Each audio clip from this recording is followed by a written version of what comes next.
بسم اللہ الرحمن الرحیم یسألونک ماذا احل لہم، یہ آپ سے پوچھتے ہیں کہ ان کے لیے کیا چیز حلال قرار دی گئی۔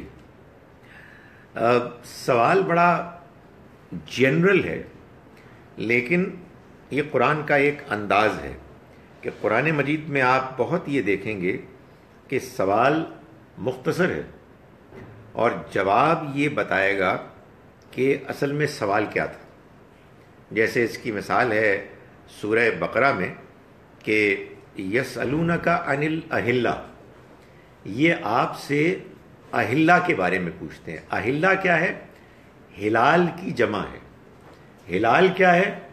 یہ کریسنٹ یعنی پہلی کا چاند۔ تو اب یہ آپ سے پہلی کے چاندوں کے بارے میں پوچھتے ہیں، یہ تو ظاہر ہے کوئی بات نہ بنی، لیکن چاند پھر مہینے کے لیے آتا ہے سمبولکلی، تو معلوم یہ ہوا کہ مہینوں کے بارے میں پوچھا جا رہا ہے، اور الف لام لگ گیا تو کچھ خاص مہینوں کے بارے میں پوچھا جا رہا ہے۔ تو یسألونک عن الاہلہ سے بالآخر جب سٹوری کمپلیٹ ہوئی تو معلوم یہ ہوا کہ یہ آپ سے محترم مہینوں کے بارے میں پوچھتے ہیں۔ یہ کیسے معلوم ہوا؟ یہ جواب سے معلوم ہوا۔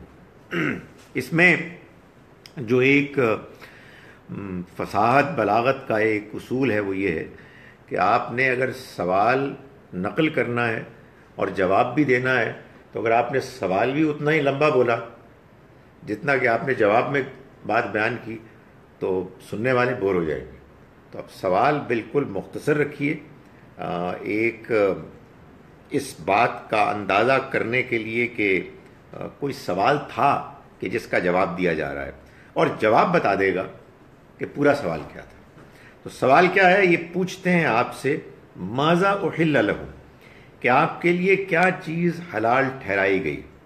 بظاہر یہ سوال بڑا جنرل ہے، لیکن آگے چل کے معلوم ہوگا کہ یہ خاص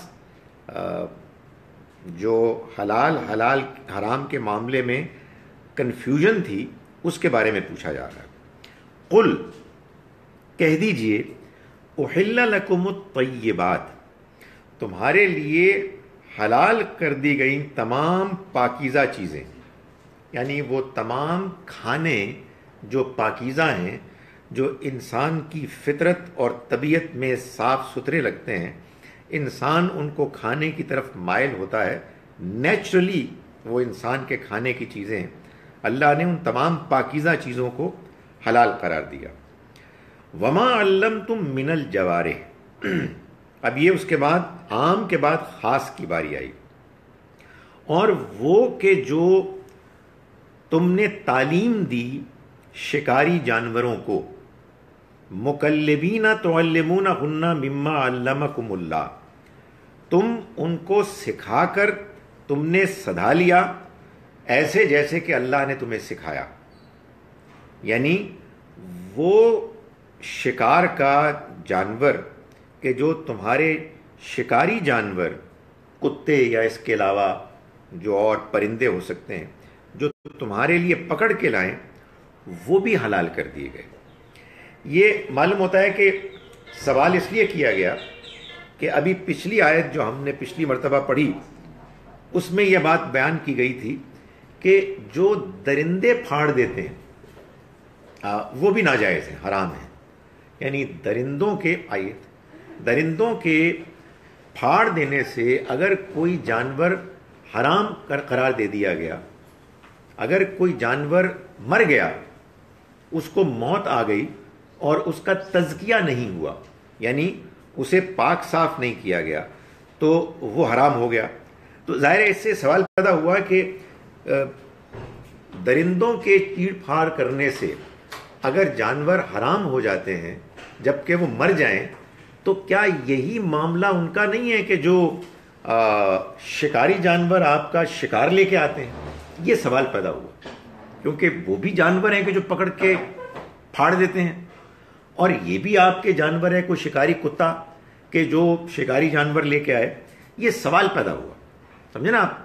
یعنی یہ کویسچن نیچرلی پیدا ہوا کہ جب درندہ کسی حلال جانور کو پھاڑ دیتا ہے اور وہ مر جاتا ہے تو جانور حرام ہو گیا.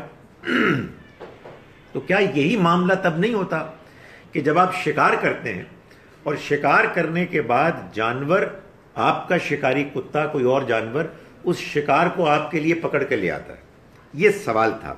تو فرمایا کہ قل احل لکم الطیبات، آپ کہہ دیجئے کہ حلال کر دیے گئے تمہارے لیے تمام پاکیزہ کھانے، وما علمتم من الجوارح، اور وہ کھانا بھی کہ جو تم نے تعلیم دی شکاری جانوروں کو، مکلبینا، تم ان کو سکھا کر تم نے سدھا لیا، تعلمونہن مما علمکم اللہ، اور تم نے سکھایا ان کو اس میں سے کہ جو اللہ نے تمہیں تعلیم دی. معلوم یہ ہوا کہ اللہ تعالیٰ یہ فرما رہے ہیں کہ شکاری جانوروں کو جو انسان تعلیم دیتا ہے یہ اس علم کی بنیاد پر ہے کہ جو علم انسان کے پاس ہے اللہ کے سکھائے ہوئے علم میں سے. اللہ نے ہم کو، انسانوں کو، یہ چیز سکھائی ہے کہ ہم اپنی جبلت میں جو چیزیں ہیں جو ہم نیچرلی کرنا چاہتے ہیں ان کو کنٹرول کر لیتے ہیں، اور ان کو کنٹرول کرنے کا ہمارے پاس سلیقہ ہے. تو اس کو اللہ تعالیٰ نے انسانوں کو سکھایا ہے. تو یہاں اللہ تعالیٰ نے بتایا کہ ہم جانوروں کو اسی بنیاد پر سکھاتے ہیں، یعنی جو کتے ہیں یا دوسرے جانور ہیں جن کو ہم شکار سکھاتے ہیں کہ کیسے شکار کیا جائے یا شکار کیا گیا جانور لے کے آیا جائے، اللہ تعالیٰ فرماتے ہیں یہ اس علم میں سے ہے ما علمکم اللہ، جو اللہ نے تمہیں سکھایا. سو اللہ کی طرف سے انسان کے اندر ڈسپلن، تہذیب نفس یہ پیدا ہوئی اور انسان نے اسی کو منتقل کیا، سکھایا اپنے شکاری جانوروں کو. فرمایا فَكُلُوا مِمَّا أَمْسَكْنَا عَلَيْكُمْ، تو تم کھاؤ اس میں سے اس کو کہ جو تمہارے لیے روک رکھیں، وَاذْكُرُوا اسْمَ اللَّهِ عَلَيْهِ، اور اللہ کا نام لو اس پر.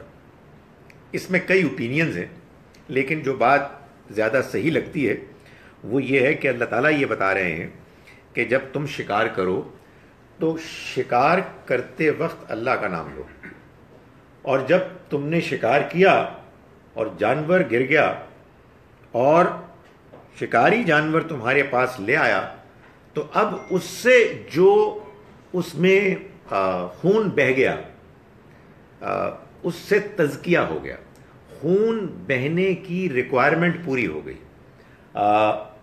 بشرطے کہ وہ جانور آپ کے لیے پورے کا پورا شکار لے کر آئے، اس کو خود سے چیر پھاڑ نہ کرے.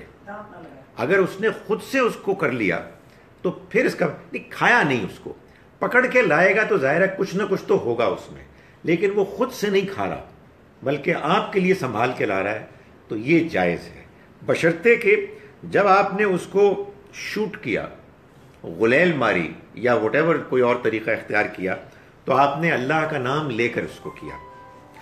واتقوا اللہ، اور اللہ سے ڈرو، ان اللہ سریع الحساب، یقیناً اللہ حساب کتاب لینے میں بہت جلدی کرتا ہے. یہ میں نے گزارش کی تھی کہ قرآن مجید میں اللہ تعالیٰ نے اپنی شریعت بیان کی ہے، اور شریعت کے علاوہ شریعت ہی سے متعلق پیدا ہونے والے سوالات کے جوابات بھی بعض اوقات دی ہیں، جس کو آپ فقہ کہتے ہیں. ایک ہوتا ہے اصول کہ یہ پرنسپل ہے، آپ نے ایسا کرنا ہے، لیکن وہ اسٹیٹمنٹ آف پرنسپل پریکٹیکلی بعض اوقات کافی نہیں ہوتی، اس لیے کہ اس سے متعلق بہت سارے سوالات پیدا ہو جاتے ہیں. تو جب وہ سوالات پیدا ہوتے ہیں، اگر ہمارے علماء ان کے بارے میں کوئی رائے قائم کریں گے تو ان میں اختلاف ہوگا، اور اس میں سے جو بات آپ کو زیادہ معقول لگتی ہے، کنونسنگ لگتی ہے، آپ مان لیں گے. اللہ تعالیٰ نے قرآن مجید میں اس کا جواب دے دیا تو بس بات ختم ہو گئی، اللہ کا فیصلہ ہو گیا. نبی اکرم صلی اللہ علیہ وسلم نے کوئی بات بیان فرما دی اور اس بات کی نسبت آپ سے بالکل اوتھینٹک ہے تو بات ختم ہو گئی. لیکن اس کے علاوہ اگر کچھ سوالات پیدا ہوتے ہیں، ظاہر ہے اس میں علماء کا اختلاف ہوگا، اور اس اختلاف میں جو بات زیادہ صحیح، معقول، دین کے مطابق لگے گی اس کو مان لیا جائے گا. اس کو فقہ کہتے ہیں، اس کو فقہ کہتے ہیں، فقہ اسی کو کہتے ہیں. اور ہمارے ہاں انفارچونیٹلی کیا ہوا ہے کہ فقہ کو شریعت کا یعنی ایکویولنٹ قرار دے دیا گیا ہے. بہت سے لوگ شریعت بولتے ہیں اور مراد اس سے فقہ لیتے ہیں. مجھے اتفاق ہوا جاپان میں ایک جمعہ پڑھنے کا، اس میں مولوی صاحب جو تقریر کر رہے تھے وہ ساری تقریر ان کی داڑھی پر تھی. داڑھی کتنی لمبی ہونی چاہیے، اس کا ڈیزائن کیا ہونا چاہیے، اور وہ زور دے کے کہہ رہے تھے یہ شریعت ہے. یعنی وہ ایک اوپینین تھی، ایک فقہ میں ایک انڈرسٹینڈنگ تھی، لیکن کہتے ہیں یہ اللہ کی شریعت ہے. تو وہ اصل میں یہ اس سے بڑی غلط فہمیاں پیدا ہوتی ہیں.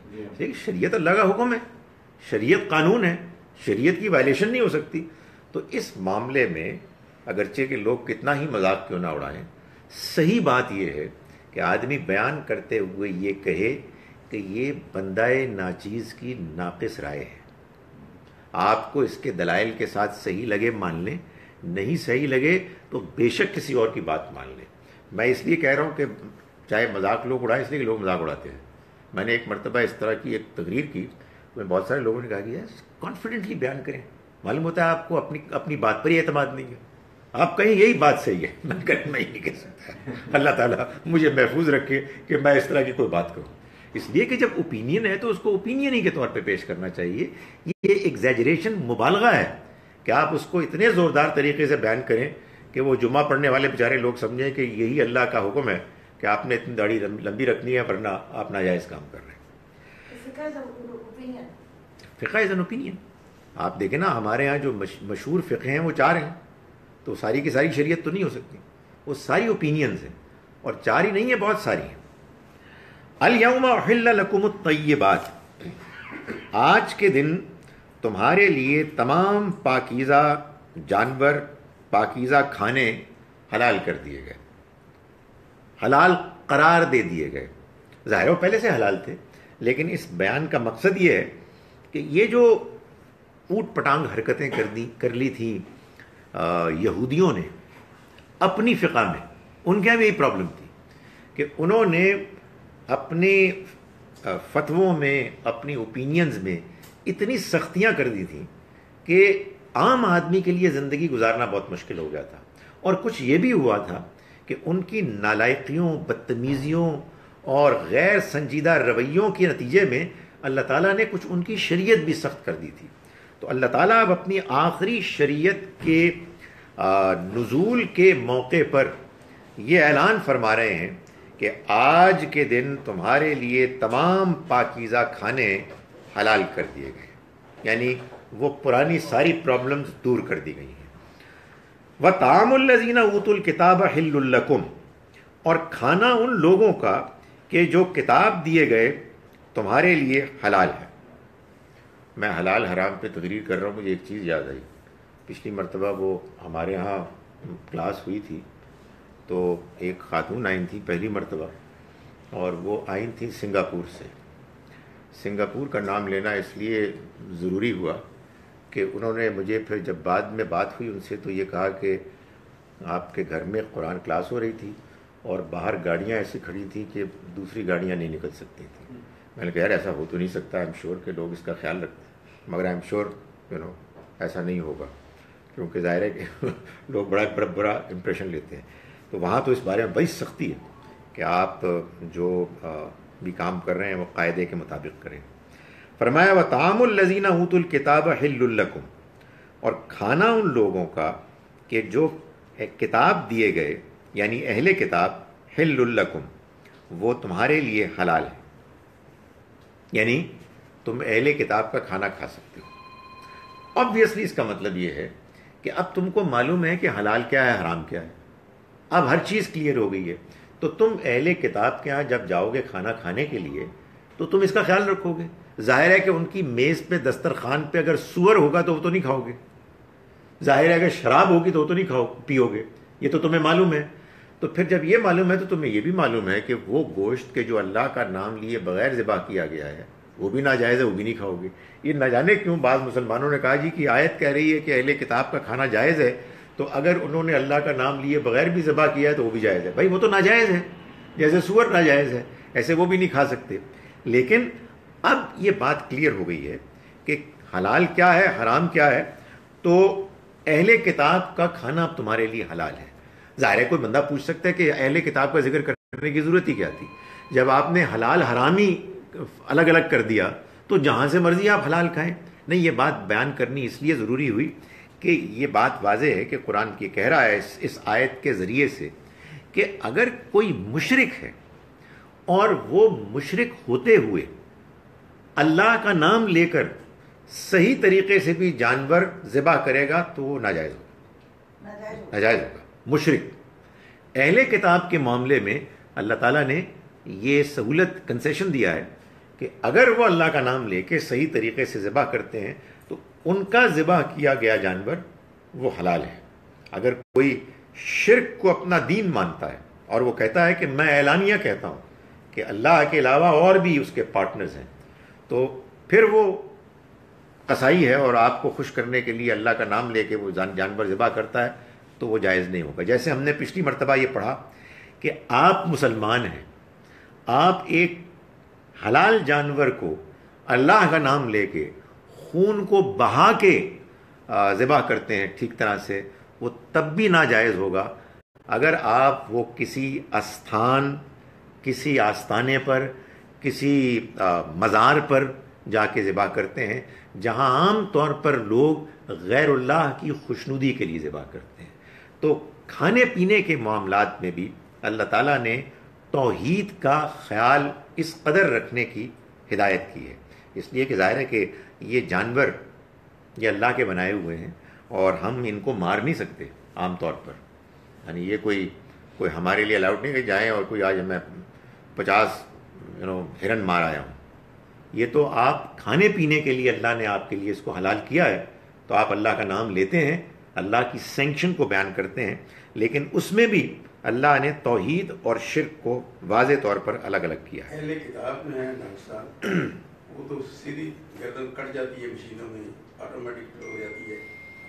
یعنی اگر اہل کتاب، وہ تو خیر مسلمان بھی کریں گے تو ہم نہیں مانیں گے، اہل کتاب تزکیہ نہیں کرتے، یعنی خون نہیں بہاتے جیسے کہ بہانے کا حکم ہے، تو پھر وہ بھی جائز نہیں ہے، وہ پھر ایک دوسری وجہ سے جائز نہیں ہوگا.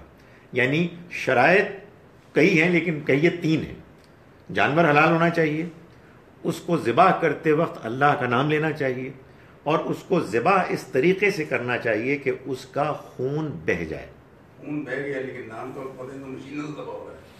دیکھیں مشینوں میں اگر وہ نام نہیں لیا جا رہا بالکل تو پھر ناجائز ہے، لیکن مشینوں میں ایک سوال پیدا ہوتا ہے کہ بعض اوقات وہ نام کی ریکارڈنگ چلا دیتے ہیں، تو کیا اس طرح سے جائز ہے ناجائز ہے؟ اسی میں فقہ ہوگی اور لوگ اختلاف کریں گے. میرا خیال یہ ہے کہ اس کو جائز مان لینا چاہیے، اللہ کا نام لیا جا رہا ہے. کوئی اللہ نے یہ تھوڑی کہا ہے کہ ریکارڈنگ نہیں بلکہ منہ سے بولو. سو میرا خیال ہے کہ نام لینے کی شرط پوری ہونی چاہیے، اگر وہ ہو گئی ہے تو اللہ کا شکر کرنا چاہیے، کھا لینا چاہیے. وہ بھی کسی نے انسان نے بولا ہوگا I'm sure. والمحصنات من المؤمنات. اب اچھا ہاں نہیں، ایک اور بات، وطعامکم حل لہم، اور تمہارا کھانا ان کے لیے جائز ہے. یہ ایک دلچسپ آیت کا ٹکڑا ہے. اللہ تعالیٰ کہتے ہیں کہ ان کا کھانا تمہارے لیے جائز ہے اور تمہارا کھانا ان کے لیے جائز ہے. تو کوئی پوچھ سکتا ہے کہ جی وہ تو ہم سے پوچھ ہی نہیں رہے، یعنی وہ تو اہل کتاب ہے، وہ کہاں قرآن پڑھتے ہیں؟ یہ قرآن کی شان ہے. قرآن کہہ رہا ہے کہ میں تمہیں بتا رہا ہوں، اگر تم بدتمیز لوگ نہیں مانتے تو نہ مانو. ہم نے تمہیں یہاں یہ بتا دیا ہے کہ یہ مسلمان جو ہے نا، ان کا کھانا تمہارے لیے جائز ہے. حقیقت یہ ہے کہ اگر آپ غور کریں تو یہ ایک بڑا سٹل طریقہ ہے دعوت کا، اور یہ کہنے کا کہ تم نے نہیں ماننا نہ مانو. حقیقت تو یہ ہے کہ یہ اللہ کی کتاب ہے، اور یہ اللہ کی کتاب آخری کتاب تمہیں بتا رہی ہے کہ ان مسلمانوں کا کھانا تمہارے لیے جائز ہے، تو کھاؤ اس کو. اس سے امید ہے کہ ان میں سے بعض لوگ کہیں یار بات تو ٹھیک ہے یار، کیا ضد کرنی. جی یہ بھی تو پاسبل ہے نا کہ مسلمانوں سے یہ کہا جا رہا ہو کہ خواہ ان سے اپنا کھانا نہ روکو، تمہارا کھانا ان کے لیے بھی جائز، ٹھیک ہے، کھاؤ ان کو بھی کھلاؤ. یہ بھی ٹھیک ہے، بالکل صحیح ہے، اور ان کے لیے بھی یہ اشارہ ہے. والمحصنات من المؤمنات، اور پاک دامن عورتیں اہل ایمان میں سے. والمحصنات من الذین اوتوا الکتاب، اور پاک دامن عورتیں ان لوگوں میں سے کہ جو کتاب دی گئی. بھائی آپ میزبانوں کو معاف کر دیں، اب وہ بیچارے پہلی 2-3 کلاسز سے ان کو اندازہ ہوا کہ بندے نہیں آ رہے، تو انہوں نے تو پہلی کرسیاں بہت زیادہ رکھ لی تھی. والمحصنات من الذین اوتوا الکتاب، اور پاک دامن عورتیں اہل کتاب میں سے بھی.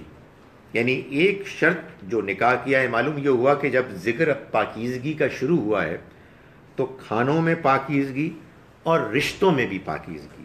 نکاح ہوگا تو پاک دامن مرد کا پاک دامن عورت سے ہوگا.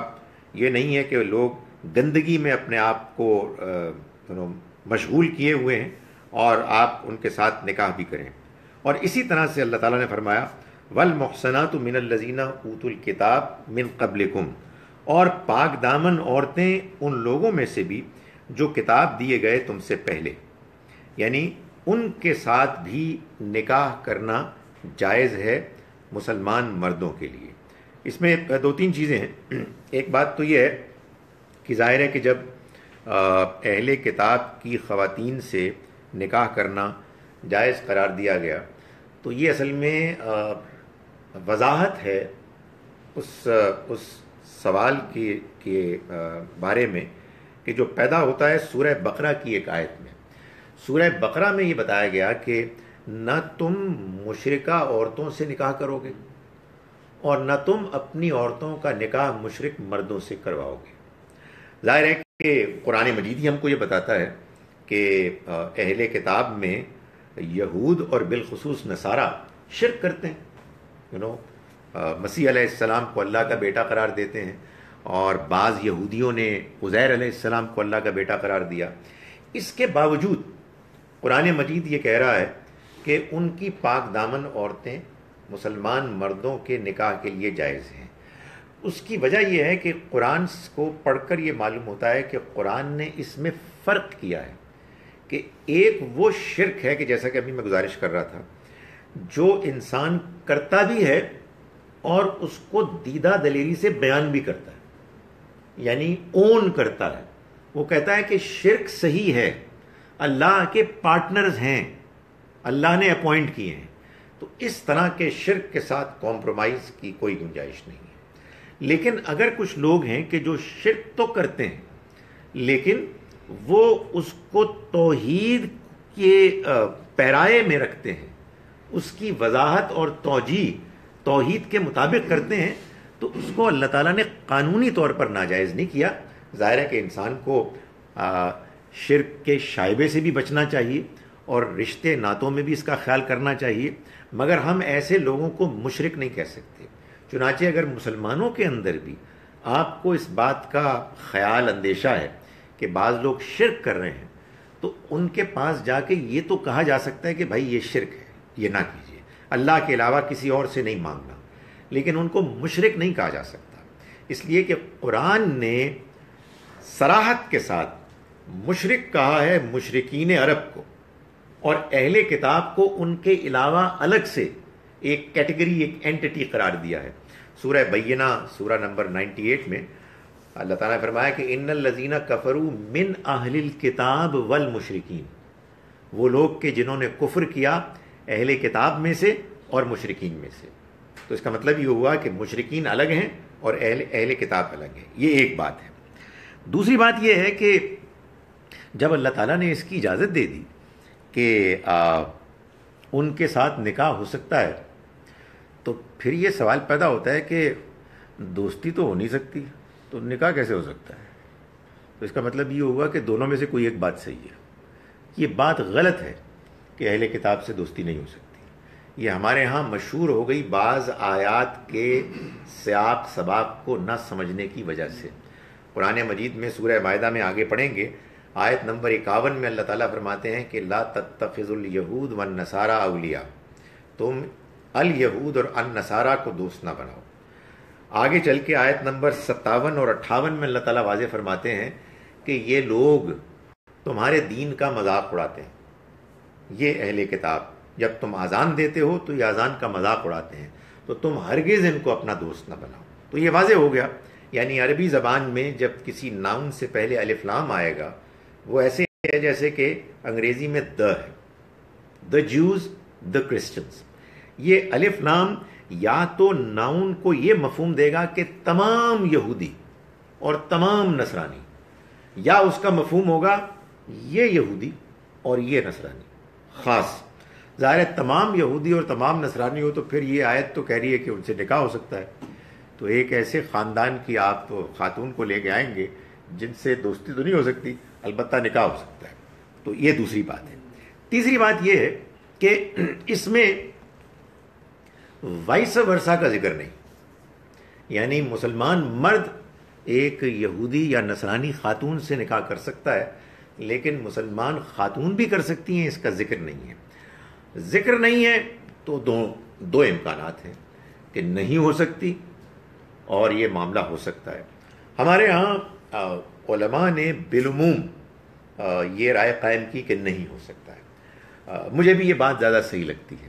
اس کی وجہ یہ ہے کہ اگر یہ کہنا ہوتا کہ مسلمان عورتیں بھی اہل کتاب مردوں سے نکاح کر سکتی ہیں اور مسلمان مرد بھی کر سکتے ہیں، اور دونوں میں سے کسی ایک کا ذکر کرنا ہوتا تو عورتوں کا ذکر ہوتا، اس لیے کہ ظاہر ہے کہ ان کا معاملہ اس میں زیادہ نازک ہے۔ تاہم سچی بات یہ ہے کہ اس سے زیادہ بات نہیں کہی جا سکتی۔ کچھ لوگ یہ کہتے ہیں، اور ان کی بات کم از کم غور ضرور کرنا چاہیے، کہ سورہ بقرہ میں جب یہ کہا گیا کہ تم نہ مشرکہ عورتوں سے نکاح کرو اور نہ اپنی عورتوں کا نکاح مشرک مردوں سے کرو، تو جب وہ بات وہاں کی گئی اور یہاں یہ کہا گیا کہ مسلمان مرد پاک دامن اہل کتاب عورتوں سے نکاح کر سکتے ہیں، تو پھر یہ جو اس میں امپلائیڈ ہے وہ وہاں سے کھولا جائے گا۔ میں سمجھتا ہوں کہ پہلی بات ہی زیادہ صحیح ہے، مگر آج کے دور میں انفارچونیٹلی چونکہ اب یہ بہت ہو رہا ہے کہ مسلمان اب یورپ امریکہ میں آباد ہو رہے ہیں، اور اس طرح کے نکاح کے امکانات کا آئے دن تذکرہ ملتا ہے۔ بہت تو ایسا ہوتا ہے کہ جو لڑکے ہیں غیر مسلم وہ مسلمان ہو جاتے ہیں۔ اس میں بھی بعض والدین کو تردد ہوتا ہے، وہ کہتے ہیں جی یہ صرف نکاح کے لیے انہوں نے کلمہ پڑھا ہے، تو میں ان کو کہتا ہوں کہ آپ کو کیا پرابلم ہے؟ آپ بھی تو پیدا ہوئے اس لیے مسلمان ہیں، تو آپ ان کو کلمہ پڑھا ہے، انہوں نے وہ کہہ رہے ہیں ہم مسلمان ہو گئے ہیں، تو آپ ان کو ویلکم کریں اور اچھا مسلمان بنائیں۔ کسی کے دل میں جھانکنے کی اجازت اللہ تعالیٰ نے آپ کو دی کب ہے؟ ایک شخص کہتا ہے کہ میں مسلمان ہو گیا ہوں تو بس مسلمان ہو گیا، تو یہ تو خیر بہت ہوتا ہے، اور اس میں تو کوئی حرج ہی نہیں۔ حقیقت یہ ہے کہ بندے کو دیکھیں بندہ ٹھیک ہے، انٹرسٹڈ ہے، اتنا بڑا فیصلہ کر کے آ رہا ہے، تو اس کو اپنے گھر میں اکوموڈیٹ کریں اپنی فیملی میں، اور اس کو اچھا رسپانس دیں، اچھا اخلاق دکھائیں، اچھا ماڈل بن کے دکھائیں، تو وہ کیوں نہیں اچھا مسلمان بنے گا۔ رہی یہ بات کہ کوئی ایسا اگر حادثہ ہو جائے کہ مسلمان لڑکی اس پر اصرار کرے اور آپ کے تمام تر سمجھانے کے باوجود وہ نکاح کر لے، تو آپ اس کو کاٹے نہ، اس کو اپنے ملنے جلنے میں شامل رکھیں، اس مرد کو دعوت دیتے رہیں، اس لیے کہ اگر آپ نے کاٹ دیا تو لڑکی گئی، کر لی اس نے ایک حماقت، جذباتی ہو گئی، مان لیا اس نے ایک بلنڈر کیا ہے، لیکن بس یہ بہت کافی ہے، اس کا یہ ہرگز مطلب نہیں ہے کہ آپ اس کو ہمیشہ کے لیے دھتکار دیں، اور جو کوئی بچا کچا امکان تھا اس کے اور اس کے شوہر کے دین کے قریب آنے کا، وہ آپ اپنے جوش ایمان میں ضائع کر دیں۔ اولاد بھی وہ سب کچھ ہوگا، تو اس کا بڑا امکان ہوتا ہے کہ بعد میں وہ آپ کی بات اور آپ کے طور طریقے دیکھ کے مسلمان ہو جائے۔ فرمایا کہ ان سے نکاح ہو سکتا ہے، اذا آتیتموہن اجورہن، جب کہ تم ان کو ان کا مہر دو، محسنین غیر مسافحین ولا متخذی اخدان، اس طرح سے اس شرط کے ساتھ کہ تم پاک دامن رہنے والے بنو گے، غیر مسافحین ولا متخذی اخدان، نہ بدکاری کرنے والے اور نہ ہی چوری چھپے آشنائی کرنے والے بنو گے، یعنی نہ اوپنلی کوئی غلط کام کرو گے اور نہ چھپ چھپا کے کرو گے۔ یہ نکاح کرنے کا مقصد یہی ہے کہ تم ان تمام گندگیوں سے بچ جاؤ گے۔ یہ جو مہر ہے یہ در حقیقت شوہر کی جانب سے نکاح کے موقع پر ایک اپنی سنجیدگی کا اظہار ہے کہ میں نے اگر یہ رشتہ چاہا ہے تو میں اس کے بارے میں سنجیدہ ہوں، اور اس رشتے کے بعد جو میرے اوپر گھر کے نان نفقے کی ذمہ داری پڑی ہے میں اس کو نبھاؤں گا، اور اس کے لیے ابتدا میں یہ ایک ٹوکن میں ایک اماؤنٹ ہے جو اپنی دلہن کو بیوی کو دے رہا ہوں، یہ ایک ڈیسنٹ اماؤنٹ ہونی چاہیے۔ میں نے یہ دیکھا ہے کہ ہمارے شادیوں میں ہر غیر ضروری چیز کو بہت اہمیت دی جاتی ہے کہ فلاں فنکشن پہ اس رنگ کا کپڑا ہوگا اور ایسی چادر ہوگی اور اس میں یہ والی میوزک ہوگی اور اس میں فلاں چیز ہوگی، اور یہ جو اصل چیز ہے میں نے دیکھا کہ لوگ اس کو بالکل مذاق سمجھتے ہیں، او یا چھوڑو جی جو مرضی کر دو، 5000 لگ دو، آپس دی گل ہے، اعتماد دی گل ہے۔ نہیں، یہ ایک باقاعدہ ایک سنجیدہ فیصلہ ہے جس میں شوہر کی جانب سے اس مہر کی رقم کا اعلان ہونا چاہیے۔ آپ دیکھیں قرآن مجید میں بیان ہی صرف یہی ہے اور کچھ بھی نہیں، تو یہ وہ چیز ہے کہ جس کو کہ سیریس لے کے اختیار کرنا چاہیے، سیریسلی، اور پہلے سے طے ہونا چاہیے۔ اور اس میں آبویسلی لڑکی والوں کو کچھ جھجک ہوتی ہے، لیکن جھجک ایک طرف، آدمی بات بیان کرے، کوئی دوسرا بیان کر دے، اور لڑکے والوں کو اس معاملے میں کوئی مائنڈ نہیں کرنا چاہیے۔ اور جس کو آپ کہتے ہیں نا غیر معجل، ڈیلیڈ، وہ تو کوئی ریئر پاسبلٹی ہوگی، یہ ہونا ہی فوراً چاہیے۔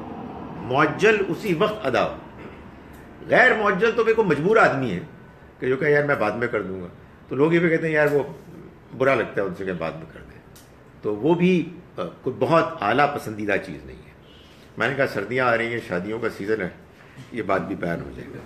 فرمایا کہ وَمَن يَكْفُرْ بِالْإِيمَانِ، اور جو ایمان کے منکر ہو جائیں، ایمان کا کفر کر لیں، فَقَدْ حَبِطَ عَمَلُهُ، تو ان کے اعمال ضائع ہو گئے۔ کیا مطلب؟ یعنی ایمان کا دعویٰ کیا ہے لیکن حرکتیں ایمان کے خلاف ہیں، کہہ رہے ہیں ہم مسلمان ہیں لیکن کام وہ کر رہے ہیں کہ جو اللہ کے احکام کے بالکل منافی ہیں۔ تو اس کو قرآن کہہ رہا ہے کہ یہ یکفر بالایمان ہے، ایمان کے ساتھ کفر ہے، یعنی یہ وہ لوگ ہیں کہ جنہوں نے ایمان کا انکار کر دیا۔ یہی وہ بات ہے جو میں بار بار کہتا ہوں کہ ہمارے ہاں اس بات کو سمجھنے میں بڑی غلطی ہوئی ہے کہ کفر کیا ہوتا ہے، کافر کیا ہوتا ہے۔ ہم نے مسلمانوں کو مسلم اور مومن بنا دیا اور غیر مسلموں کو کافر بنا دیا۔ قرآن کہہ رہا ہے کہ جو مسلمان ہے وہ مسلمان ہونے کے بعد اگر اپنے ایمان کا کفر کرتا ہے فقط حبط عملہ، تو اس کے عمل ضائع ہو گئے۔ یہ بھی ایک اور چیز جو قرآن کنسسٹنٹلی کہتا ہے کہ کافر کے اعمال ضائع ہو جائیں گے۔ اعمال سے مراد نیکی کے اعمال، اچھے اعمال، بھلائی کے اعمال، یعنی انسان سارے کے سارے نیکی کے کام کرتے ہیں، کوئی انسان بھی ایسا نہیں ہوتا ہے کوئی اچھا کام ہی نہیں کرتا، لیکن بعض وہ لوگ ہوتے ہیں کہ جو اچھے کام کرتے ہیں اور ان کی نیت بھی اچھی ہوتی ہے اور بالعموم اپنے آپ کو برائی سے بچاتے ہیں، چھوٹی موٹی کوئی ان سے غلطیاں ہو جاتی ہیں تو اللہ تعالیٰ یہ فرماتے ہیں کہ ان کی چھوٹی غلطیوں کو میں معاف کر دوں گا۔ اور بعض وہ لوگ ہوتے ہیں کہ جو بظاہر نیکی کا کام کرتے ہیں لیکن اس کے ساتھ بعض بڑے گناہ کرتے ہیں اور جان بوجھ کر کرتے ہیں بڑے گناہ، تو اللہ تعالیٰ فرماتے ہیں ان کی نیکیاں ضائع ہو جائیں گی۔ وہ بڑے گناہوں پر اصرار کرتے ہیں۔ میں آپ سے بڑے کلیئرلی یہ بتا رہا ہوں کہ بڑے گناہوں میں ایک گناہ کفر ہے، یعنی یہ جو آپ کرتے ہیں یہ اصل میں انکار ہوتا ہے۔ کسی نے انکار کر دیا کسی پیغمبر کی دعوت کا جان بوجھ کر، یہ بھی کفر ہے۔ کسی نے قتل کیا اور کرتا چلا گیا اور اسے کوئی پریشانی نہیں ہوئی، یہ بھی کفر ہے۔ قرآن اسی کو کہہ رہا ہے کہ جو اپنے ایمان کا انکار کرتے ہیں یہ بھی گناہ کبیرہ ہے، وہ بھی گناہ کبیرہ ہے۔ یعنی یہ کوئی ایسی چیز نہیں ہے کہ وہ کہے کہ آپ مسلمان ہو جائیں سب کام ٹھیک ہو جائیں گے۔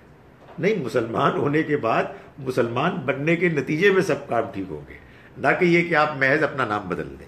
تو فرمایا کہ جس نے کفر کیا ایمان کا فقط حبط عملہ، تو اس کے اعمال ضائع ہو گئے، یعنی نیکی کے اعمال پھر بیکار ہو گئے، ان کی کوئی حیثیت نہیں ہے، وہ اللہ تعالیٰ کی میزان میں کوئی وزن نہیں رکھیں گے۔ وَهُوَ فِي الْآخِرَةِ مِنَ الْخَاسِرِينَ، اور وہ آخرت میں نقصان اٹھانے والوں میں ہوگا۔ یا ایھا الذین آمنوا اذا قمتم الی الصلاۃ فاغسلوا وجوہکم وایدیکم، میں نے آپ سے گزارش کی تھی سورہ مائدہ کے آغاز میں کہ یہ سورہ کلائمیکس کی سورہ ہے، جو شریعت ملی ہے اس کا درجہ کمال، درجہ منتہا ہے۔ چنانچہ اس میں یہ صاف بتایا جا رہا ہے کہ یہ جو دین تم کو ملا ہے اس کا مقصد، اس کا ٹارگٹ تزکیہ پاکیزگی ہے۔ تمہارے کھانے پینے میں کا پاکیزگی، تمہارے رشتوں میں، نکاح کے رشتوں میں پاکیزگی، اور اب نماز پڑھو تو نماز بھی پاکیزگی کے لیے ہے، اور نماز کی طرف جانے کے لیے بھی تمہیں پاکیزگی اختیار کرنی ہے، وضو کرنا ہے۔ تو اب یہ دیکھیں سب چیزیں ایک ساتھ آ رہی ہیں۔ ایمان والو، جب تم نماز کے لیے کھڑے ہو تو فاغسلوا وجوہکم وایدیکم، تو تم دھو لو اپنے چہروں کو اور اپنے کوہنیوں کو الی المرافق، اپنے ہاتھوں کو کوہنیوں تک، وایدیکم، اپنے ہاتھوں کو الی المرافق، کوہنیوں تک، وامسحوا برؤوسکم، اور مسح کر لیا کرو اپنے سر کا، وارجلکم، اور دھو لیا کرو اپنے پیروں کو الی الکعبین، ٹخنوں تک۔ ایک تو یہ بات ہے کہ تم کھڑے ہو نماز کے لیے، اس میں ظاہر ہے یہ بات امپلائیڈ ہے کہ تمہارا وضو نہ ہو۔ میں یہ ضروری نہیں کہ ہر نماز کے موقع پہ یہ کام کرو، یعنی جب تم نماز کے لیے کھڑے ہو اور تمہارا وضو نہ ہو تو تم وضو کرو۔ وضو میں 4 اعضاء کے دھونے کا ذکر ہے۔ پہلے منہ دھویا جائے گا، اس کے بعد ہاتھ دھوئے جائیں گے۔ ہاتھ تو ہم اصل میں منہ کا وہ حصہ ہوتا ہے چہرے کا، اس کے بعد سر کا مسح ہوگا، پھر اس کے بعد پیر دھوئے جائیں گے۔ یہ جو تذکرہ ہے چہروں کا، اس میں یہ نہیں بتایا گیا کہ ہم کو کلی کرنی ہے، ناک میں پانی ڈالنا ہے۔ یہ نبی اکرم صلی اللہ علیہ وسلم نے جو ہم کو وضو کا طریقہ بتایا اس میں یہ چیز شامل ہے، یعنی آپ نے ہم کو یہ بتایا کہ جب آپ اپنے چہرے کو دھوتے ہیں، منہ کو دھوتے ہیں، تو اس میں دھونے کا طریقہ یہ ہے، اور سب سے پہلے یہ بیان کیا کہ آپ اپنے ہاتھوں کو دھویں، یعنی جہاں سے آپ اس کا آغاز کرتے ہیں، یعنی وہ چیز کہ جو ایک امپلائڈ چیز تھی وہ حضور کے اسوے میں نمایاں ہو گئی، اور وہ اب دین کا، سنت کا حصہ بن گئی۔ تو فاغسلوا وجوہکم، تو تم اپنے چہروں کو دھو لو، وایدیکم الی المرافق، اور ہاتھوں کو کوہنیوں تک، وامسحوا برؤوسکم، اور تم مسح کر لو اپنے سروں کا، پورے سر کا۔ یہ پورا سر جو ہے یہ رؤوسکم سے پہلے بے میں ہے کہ برؤوسکم، اپنے پورے سر کا، وارجلکم الی الکعبین، اور اپنے پیروں کو ٹخنوں تک دھو لیا کرو۔ ظاہر ہے کہ اس میں یہ سوال پیدا ہوتا ہے کہ آخر جب سر کا مسح ہے تو پھر پیروں کا مسح کیوں نہیں ہے؟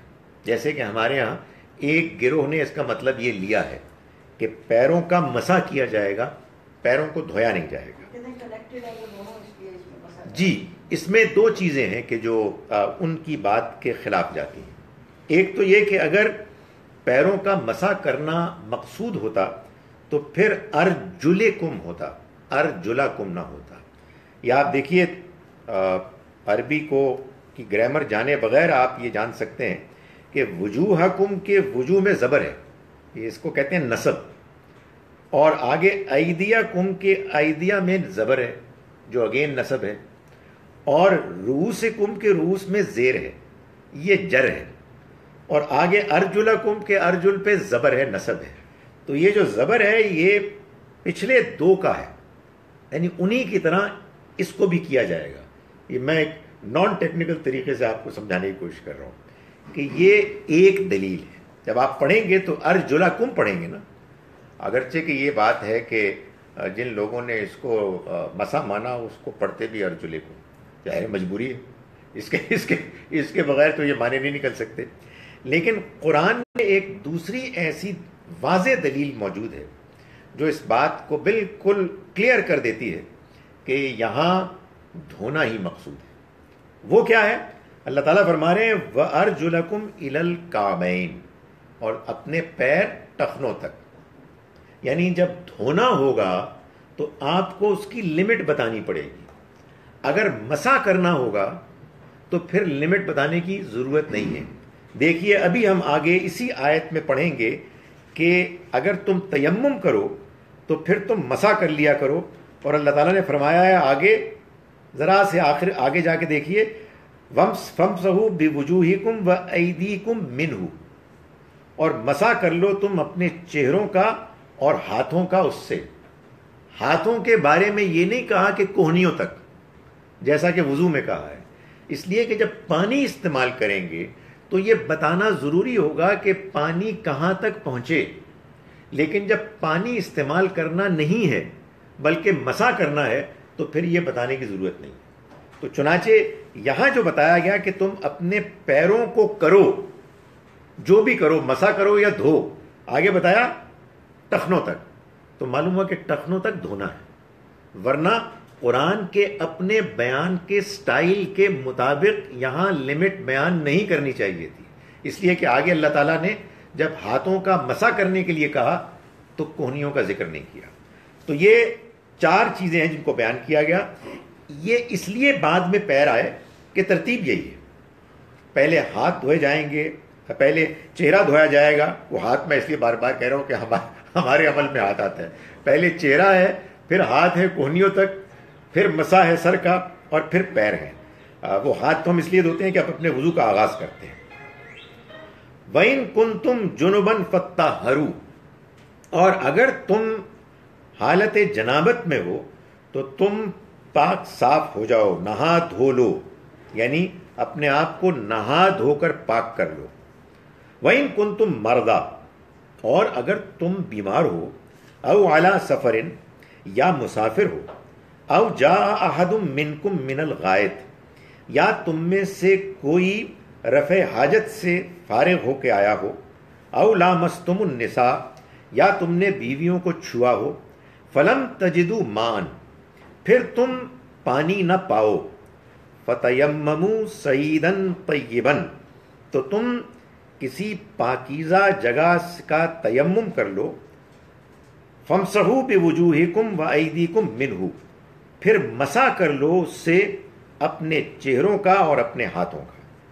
یعنی یہاں اب اللہ تعالیٰ نے ایک کنسیشن بتایا ہے کہ تم اگر بیمار ہو اس صورت میں, یا تم مریض ہو اس صورت میں, یا تم پانی نہیں پا رہے, پانی نہیں ہے اس صورت میں, 3 مختلف وجوہات بیان کی ہیں تیمم کے جائز ہونے کے لیے.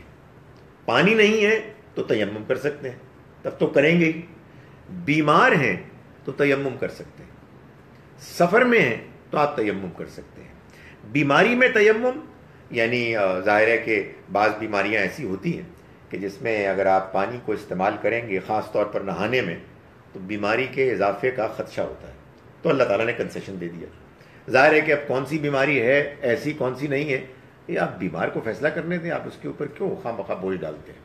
اسی طرح سے سفر میں آپ کو تیمم کی اجازت ہے. اس کی وجہ بڑی سادہ ہے کہ ایک زمانے میں جب سفر ہوتا تھا تو پانی آپ ساتھ لے جاتے تھے, اور وہ اتنا ہوتا تھا کہ اگر آپ اپنے وضو اور غسل میں اس کو خرچ کر دیں گے تو پھر پینے کے لیے نہیں رہے گا, پھر تو بہت مشکلات ہو جائیں گی.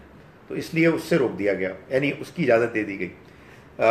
لیکن ظاہر ہے کہ اس میں بھی اگر آپ آج کل سفر کر رہے ہیں اور پانی وافر ہے تو کوئی ضروری نہیں ہے کہ آپ تیمم کریں, آپ کو اجازت ہے. تو یہ ان تینوں چیزوں کے بارے میں بتایا گیا, اور یہ بتایا گیا کہ یہ وضو کا بھی متبادل ہو جاتا ہے اور غسل کا بھی. ظاہر ہے کہ دونوں میں مصلحت مقصد یہ ہے کہ پانی نہ ہونے کی صورت میں اللہ تعالیٰ نے ایک متبادل طریقہ بتا دیا ہے تاکہ جب پانی میسر آ جائے یا بیماری یا سفر کی حالت ختم ہو جائے تو پھر آدمی وضو کرے جیسے وضو کرنا چاہیے. اس لیے کہ آپ پریکٹس میں ہوتے ہیں نا, یہ ایک بڑی نفسیاتی ایک ہے چیز. آپ دفتر جا رہے ہیں اور پھر اس کے بعد چھٹیاں ہو گئیں اور چھٹیاں لمبی ہو گئیں, پھر جانے کو جی نہیں چاہتا, تو اس لیے آپ دفتر نہیں بھی جا رہے تو صبح اٹھ کے دوسرے کمرے میں چلے جائیں تاکہ آپ کو پریکٹس رہے. سو اگر آپ کے پاس پانی نہیں ہے اور آپ نماز ایسے ہی پڑھ رہے ہیں تو پانی آ بھی جائے گا تو نیت خراب ہو جائے گی. تو اللہ تعالیٰ نے تیمم کی صورت میں ایک اس کی شکل، ظاہری شکل برقرار رکھی تاکہ آپ کو یاد رہے کہ اس موقع پر اصل میں وضو کیا جاتا ہے. لیکن چونکہ ابھی وضو کرنے کے لیے پانی کا استعمال ایک یا دوسری وجہ کی بنا پر ممکن نہیں ہے، اس لیے ہم اس کی جگہ پر تیمم کریں گے. یہ جو فلم تجدو ہے، یہ فلم تجدو تینوں کنڈیشنز پہ ہے یا کسی؟ نہیں، دیکھیں بات یہ ہے کہ اگر آپ غور فرمائیں تو جو پہلی دو کنڈیشنز ہیں وہ بے معنی ہو جائیں. اگر فلم تجدو مان جو ہے وہ ان پر بھی اپلائی ہو رہا ہو تو ایک بات کہنی کافی تھی کہ اے ایمان والو، پانی نہیں ہو تو تم تیمم کر لیا کرو.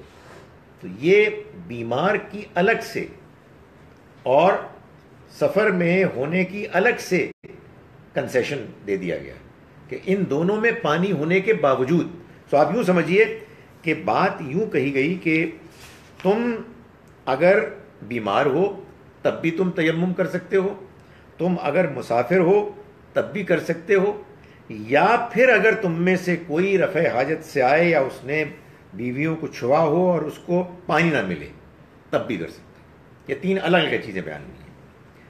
فرمایا کہ ما یرید اللہ لیجعل علیکم من حرج، اللہ نہیں چاہتا کہ تمہارے لیے کوئی تنگی رکھے. یعنی بیماری میں اور سفر میں تمہیں جو تیمم کی اجازت دی ہے، یہ تبصرہ تو اسی سے ریلیونٹ ہو سکتا ہے نا، کیونکہ پانی نہ ہونے کے موقع پر اگر اللہ تعالیٰ یہ تبصرہ فرماتے تو ہم پوچھ سکتے تھے کہ اللہ بھی اس میں تو کوئی چانس ہی نہیں تھا. تو یہ اصل میں کنسیشن جو ہے نا دو، ان کے بارے میں کہہ رہے ہیں کہ اللہ تعالیٰ نہیں چاہتا کہ تمہارے اوپر کوئی تنگی ہو. ولیکن یرید لیطہرکم، مگر وہ یہ چاہتا ہے کہ وہ تمہیں پاک کرے، وہ تمہیں پاکیزہ بنائے. اس لیے اس نے تم کو وضو اور غسل کا حکم دیا ہے، اس کا پابند کیا ہے. اور ولیتم نعمتہ، اور وہ اپنی نعمت تم پر تمام کرے. یعنی وہ یہ بھی چاہتا ہے، اس لیے اس نے مجبوری کی حالت میں تیمم کی اجازت دی ہے، لعلکم تشکرون، تاکہ تم شکر ادا کرو. اس میں پانی بھی شامل ہے، پانی کا نہ ہونا بھی شامل ہے. یہ بھی اللہ کا احسان ہے کہ پانی نہیں ہے تو آپ اتنا عرصہ پھر ناپاک میں پھریں بلکہ تیمم سے. بالکل صحیح. گزارش یہ ہے کہ یہ جو بات آخر میں کہی گئی ہے یہ بھی بڑی اہم ہے کہ حقیقت یہ ہے کہ آدمی کو اس طرح کے کنسیشنز اویل کرنے چاہیے، اس لیے کہ اس کے نتیجے میں انسان کے اندر اللہ کا شکر پیدا ہوتا ہے کہ خدا تو نے کتنی آسانیاں کی ہیں. یعنی نماز تو ہم کو پڑھنی تھی، نماز نہ پڑھنے کی کوئی وجہ ہی نہیں، لیکن تو نے اس نماز کے پڑھنے کو ہمارے لیے اتنا آسان بنا دیا. تو وہ تمہارے لیے کوئی تنگی نہیں چاہتا اور وہ چاہتا ہے کہ تم اس کا شکر ادا کرو. تو دین بتاتے ہوئے بھی، لوگوں کو دین کے بارے میں آگاہ کرتے ہوئے بھی اللہ تعالیٰ کی اس پالیسی اور اللہ تعالیٰ کے اس پرنسپل کو ملحوظ رکھنا چاہیے. نہ جانے یہ کیوں ہوتا ہے کہ لوگ جب دین بتانے آتے ہیں اتنا مشکل بتاتے ہیں کہ معلوم یہ ہوتا ہے کہ ان کے علاوہ کوئی بھی نہیں کر سکتا. تو اس کو خیال رکھنا چاہیے کہ اللہ نے آسانیاں چاہی ہیں اور اللہ تعالیٰ بس یہ چاہتا ہے کہ ہم پاکیزہ رہیں. وَاذْكُرُوا نعمت اللہ علیکم، اور یاد کرو اللہ کی اس نعمت کو، بلکہ یاد رکھو. وَمِيثَاقَهُ الَّذِي وَاثَقَكُم بِهِ، اور اس کا وہ عہد، وہ میثاق کہ جو اس نے وَاثَقَكُم بِهِ تمہارے ساتھ کیا. اِذْ قُلْتُمْ سَمِعْنَا وَأَطَعْنَا، جب تم نے کہا کہ ہم نے سن لیا اور ہم نے اطاعت کی. وَاتَّقُوا اللَّهَ، اور اللہ سے ڈرو. ان اللہ علیم بذات الصدور، بے شک اللہ سینوں کے بھیدوں کو بھی جانتا ہے. وہ جانتا ہے جو کچھ بھی دلوں میں خیالات پیدا ہوتے ہیں. یعنی اللہ تعالیٰ یہ فرما رہے ہیں کہ یہ تو میں نے تمہیں شریعت کے بعض معاملات بیان کر دیے، اس میں سہولتیں بیان کر دیں. اب ان کو دینے کا مقصد یہ ہے کہ تم اللہ کی نعمت کو یاد رکھو جو اس نے تم پر کی. وہ نعمت اللہ کے دین کی نعمت ہے، وہ نعمت اللہ نے دنیا میں جو نعمتیں دی ہیں، لیکن یہاں خاص طور پر اس کے دین شریعت کی نعمت بیان ہوئی ہے، اور وہ فرمایا کہ وَمِيثَاقَهُ الَّذِي وَاثَقَكُم بِهِ، اور اس عہد کو یاد رکھو کہ جو تم نے اس کے ساتھ کیا۔ یہ عہد کیا ہے؟ کہ ہم اس کی فرما برداری کریں گے اور وہ ہم کو آخرت میں کامیاب کرے گا۔ ایک ہماری طرف سے وعدہ ہے اور ایک اس کی جانب سے وعدہ ہے۔ فرمائے یہ تم نے اس کے ساتھ عہد کیا، اذ قلتم سمعنا واطعنا، جب تم نے کہا کہ ہم نے سنا اور ہم نے اطاعت کی، واتقوا اللہ، اور اللہ سے ڈرو۔ یہ قرآن مجید میں بہت بیان ہوتا ہے، اللہ سے ڈرو، اللہ کا تقوی اختیار کرو۔ اس سے مراد یہی ہوتی ہے کہ اللہ کی نافرمانی سے بچو، اللہ کی نافرمانی کرنے سے اپنے آپ کو روکو، اپنے اندر یہ احساس پیدا کرو کہ تم نے جو غلط کام سوچا ہے یا کیا ہے یہ وہ چیز ہے کہ جو اللہ کو ناراض کرنے والی ہے، تو اپنے اندر یہ احساس مضبوط کرو۔ اور یہ کیسے مضبوط ہوگا؟ قرآن اس کو بار بار بیان کرتا ہے کہ اللہ کا تقوی اختیار کرنے کا طریقہ یہ ہے کہ اس بات کو ہمیشہ یاد رکھو کہ اللہ سب کچھ جانتا ہے، وہ تو سینوں کے بھیدوں سے بھی واقف ہے۔ جو کچھ تم بولتے ہو، جو کچھ تم کرتے ہو، جو کچھ تم دیکھتے ہو، اس سے تو واقف ہے ہی، اس کے علاوہ وہ اس سے بھی واقف ہے کہ تم سوچتے کیا، کوئی کام کرتے وقت تمہاری نیت کیا ہوتی ہے، اس سے بھی وہ واقف ہے۔ جب وہ واقف ہے تو ظاہر ہے کہ پھر اس کا مطلب یہ ہے کہ اس کے سوا کیا چاہ رہا ہے کہ آدمی اس بات کا احساس کر کے اپنے رویے کو، اپنے معاملات کو طے کرے۔ میں ان آیات کا ترجمہ ایک مرتبہ پھر کر رہا ہوں۔ بسم اللہ الرحمن الرحیم۔ یسألونک ماذا احل لہم، یہ سوال کرتے ہیں آپ سے کہ ان کے لیے کیا چیزیں حلال قرار دی گئیں۔ قل احل لکم الطیبات، آپ کہہ دیجئے کہ تمہارے لیے تمام پاکیزہ چیزیں حلال کر دی گئیں۔ وما علمتم من الجوارح، اور جو تم شکاری جانوروں میں سے سکھاتے ہو، مکلبین تعلمونہن مما علمکم اللہ، اس علم میں سے جو تم سکھاتے ہو کہ تم نے ان کو سدھا لیا جو اللہ نے تمہیں سکھایا۔ فَكُلُوا مِمَّا أَمْسَكْنَا عَلَيْكُمْ، تو تم کھاؤ اس میں سے کہ وہ جو تمہارے لیے روک رکھیں۔ وَاذْكُرُوا اسْمَ اللَّهِ عَلَيْهِ، اور اللہ کا نام لو تم اس پر۔ وَاتَّقُوا اللَّهَ، اور اللہ سے ڈرو۔ ان اللہ سریع الحساب، اللہ جلد حساب کتاب لینے والا ہے۔ یہ اللہ سے ڈرنے کی ایک اور پہلو کو بیان کیا گیا ہے کہ تم جس حساب کتاب کو بہت دور سمجھ رہے ہو وہ بہت دور نہیں ہے، وہ بہت جلد آنے والا ہے۔ الیوم احل لکم الطیبات، آج کے دن جائز قرار دے دیے گئے تمہارے لیے تمام پاکیزہ چیزیں۔ وطعام الذین اوتوا الکتاب حل لکم، اور کھانا ان کا کہ جو کتاب دیے گئے تمہارے لیے حلال ہے۔ وطعامکم حل لہم، اور تمہارا کھانا ان کے لیے حلال ہے۔ والمحصنات من المؤمنات، اور پاک دامن عورتیں اہل ایمان میں سے۔ والمحصنات من الذین اوتوا الکتاب، اور پاک دامن عورتیں ان میں سے بھی کہ جو کتاب دیے گئے۔ من قبلکم، تم سے پہلے۔ اذا آتیتموہن اجورہن، جب کہ تم ان کو ان کے مہر ادا کر دو۔ اس سے بھی یہ لگتا ہے کہ یہ معجل ہی ہے، فوراً ہی کرنا ہے۔ غیر معجل تو بس ایک بہت مجبوری ہو تو تبھی ہونا چاہیے۔ اذا آتیتموہن اجورہن، جب کہ تم ادا کر دو ان کو ان کا مہر۔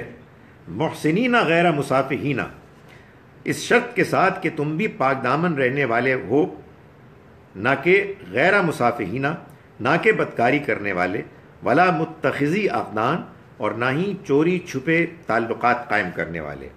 ومن یکفر بالایمان، اور جو ایمان کا انکار کر بیٹھے، فقد حبط عملہ، تو اس کے اعمال تو ضائع ہو گئے۔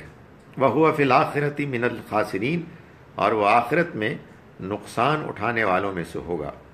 یا ایھا الذین آمنوا، ایمان والو، اذا قمتم الی الصلاۃ، جب تم نماز کے لیے کھڑے ہو، یعنی اللہ کے حضور میں تمہیں حاضری کا موقع ملے، فاغسلوا وجوہکم، تو دھو لیا کرو اپنے چہروں کو، وایدیکم الی المرافق، اور اپنے ہاتھوں کو کوہنیوں تک، وامسحوا برؤوسکم، اور مسح کر لیا کرو اپنے پورے سر کا، وارجلکم الی الکعبین، اور دھو لیا کرو اپنے پیروں کو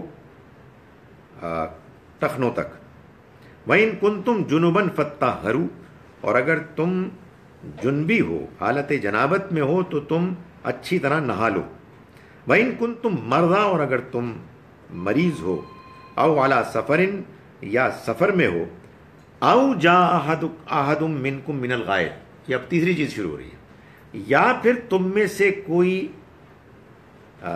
رفع حاجت سے آئے، او لامستم النساء، یا وہ بیویوں کو تم چھو کے آؤ، فلم تجدوا ماء، پھر تم پانی نہ پاؤ، فتیمموا صعیدا طیبا، تو تم تیمم کر لو پاک جگہ کا، وامسحوا بوجوہکم، تو تم مسح کرو اپنے چہروں کا، وایدیکم، اور اپنے ہاتھوں کا، منہ، اس سے، ما یرید اللہ، نہیں چاہتا اللہ، لیجعل علیکم من حرج، کہ وہ تمہارے اوپر کوئی تنگی ڈالے، ولیکن یرید لیطہرکم، بلکہ وہ چاہتا ہے کہ تم کو وہ پاکیزہ کرے، ولیتم نعمتہ علیکم، اور تاکہ وہ اپنی نعمت کو تم پر پورا کرے، لعلکم تشکرون، تاکہ تم شکر گزار بنو، واذکروا نعمت اللہ علیکم، اور یاد کرو اللہ کی نعمت کے جو تم پر ہوئی، ومیثاقہ الذی واثقکم بہ، اور عہد، وہ عہد اس کا کہ جو تم نے اس کے ساتھ کیا، اذ قلتم سمعنا واطعنا، جبکہ تم نے کہا کہ ہم نے سنا اور ہم نے اطاعت کی، واتقوا اللہ، اور اللہ کا تقوی اختیار کرو، ان اللہ علیم بذات الصدور، اللہ سینوں کے بھیدوں کو بھی جانتا ہے۔ اقول قولی ھذا واستغفر اللہ لی ولکم۔ جناب سر، یہ جو آخری آیت پڑھی ہے آپ نے، جی، اس میں جو اس وقت کے مسلمان ہوئے تھے، یہ ان کے لیے ڈائریکٹ ہے کہ جب آپ مسلمان ہوئے تھے تو آپ نے جو عہد کیا تھا، یہ وہ والا واقعہ ہے، یا at the point of creation when all life was created؟ نہیں، یہ اہل ایمان کے ساتھ جو بات، اور یہ امپلائڈ ہوتا ہے ہر اس شخص کے ساتھ کہ جو مسلمان ہوتا ہے، یعنی مسلمان ہونے کا مطلب یہ ہوتا ہے کہ آپ نے اللہ کے ساتھ یہ وعدہ کیا ہے کہ میں تیرے احکام کی فرما برداری کروں گا۔ یہی وجہ ہے کہ یہ ایک پیچیدگی ہے آنیسٹلی، کہ قرآن مجید میں اور حدیث میں جو کچھ بھی ہم کو واقعات ملتے ہیں، یہ واقعات ان انسانوں کی نسل کے ہیں، پاکیزہ قدسی عظیم لوگوں کی، کہ جو مسلمان ہوئے بعد اس کے کہ وہ مسلمان نہیں تھے۔ ہم اور آپ ایک دوسری قوم ہے، ہم مسلمان والدین کے ہاں پیدا ہوئے، تو ان دونوں میں ظاہر فرق ہے، یعنی وہ مسلمان ہوئے تھے اور ان کو یہ سب کچھ کہا جا رہا ہے کہ یہ ضروری ہے سب کچھ، تم یہ نہ سمجھو کہ محض مسلمان ہونا کافی ہے۔ تو ہمارے ہاں یہ نہ جانے کیوں عجیب بات ہے، میں ہمیشہ جب سوچتا ہوں تو میں بہت پریشان ہوتا ہوں کہ ایسی کیا کہنا چاہیے نائیو بات کیسے مسلمانوں نے اپنے لیے طے کر لی کہ چونکہ ہم ایک مسلمان گھرانے میں پیدا ہوئے ہیں اس لیے ہم اللہ کے چہیتے ہیں، اور کوئی کسی غیر مسلم گھرانے میں پیدا ہوا ہے اس لیے منحوس ہے۔ یہ کہاں سے آ گیا؟ اس کو تو اس کی اصلاح ہونی چاہیے۔ اللہ تعالیٰ کے ہاں تو اس طرح کا کوئی وعدہ نہیں ہے، اس کے ہاں تو اصل میں جو چیز مطلوب ہے وہ یہ ہے کہ ہم پہلے بات کو سمجھیں، اس کو اختیار کریں۔ چنانچہ آج ہی مجھے کسی نے فون کیا اور پوچھا کہ یہ بتائیں کہ میرے بچے بڑے ہو رہے ہیں تو ان کے اوپر نماز کب فرض ہو جائے گی؟ میں نے کہا یار جب وہ شعور کی عمر کو پہنچیں گے کہہ دیا گیا ہے ہمیں کہ 7 سال کی عمر میں شروع کر دو انکریج کرنا، 10 سال کی عمر میں ذرا زیادہ سیریسلی ان کو کہہ دو. لیکن فرض کب ہوگی؟ فرض تو تبھی ہوگی جب ان کو بات سمجھ میں آئے گی. یہ بات ہی ابھی نہیں صحیح سمجھ میں آئی تو ان کے لیے فرض ہونے نہ ہونے کا کیا سوال. ابھی تو آپ کی آزمائش ہے کہ آپ ان کو کیا ٹریننگ دے رہے ہیں. انسان کی اصل آزمائش تو شروع ہوتی ہے اس وقت کہ جب اس کو دنیا سمجھ میں آنے لگتی ہے کہ کیا چکر ہے، ہم کہاں آ گئے ہیں. جگ میں آ کر ادھر ادھر دیکھا، دنیا میں آیا اور ہم نے ادھر ادھر دیکھا. بقول ایک صاحب کے پانی ہی پانی نظر آیا جدھر دیکھا. تو یہ ہے مسئلہ. جی ایک تو ہے کہ مطلب آج ہم نے لرن کیا ہے کہ جو شکاری جانور پکڑ کے لائے وہ بھی حلال ہے، اور شکاری جانور میں کتا ایک اہم رول ہوتا ہے. اور جنرل جو پرسیپشن ہے ہمارا انڈو پاک میں، کتے کو ہم ایک ناپاک جانور سمجھتے ہیں. تو اس کا مطلب ہے کہ وہ ایک پرسیپشن ہے، مطلب کہ ایسا وہ ناپاک نہیں. یہی معلوم ہوتا ہے اس آیت سے بھی. آپ کو معلوم ہے کہ جو لفظ استعمال ہوا ہے وہ ہاں جو قلب سے ہے. یہ لفظ جو ہے نا تو تقلبونہن، یہ قلب کتے سے ہے. تو اس کا مطلب یہ ہے کہ شکاری جانوروں میں کتا ایک نمایاں شکاری جانور ہے. اس ورڈ بھی اسی سے نکلا ہے، اس کے نام سے. ہاں، اور یہی قلب ہے جو سورہ کہف میں بھی ہے. ان اصحاب کہف نوجوانوں کے ساتھ اللہ تعالیٰ نے بڑا نمایاں اس کا ذکر کیا ہے.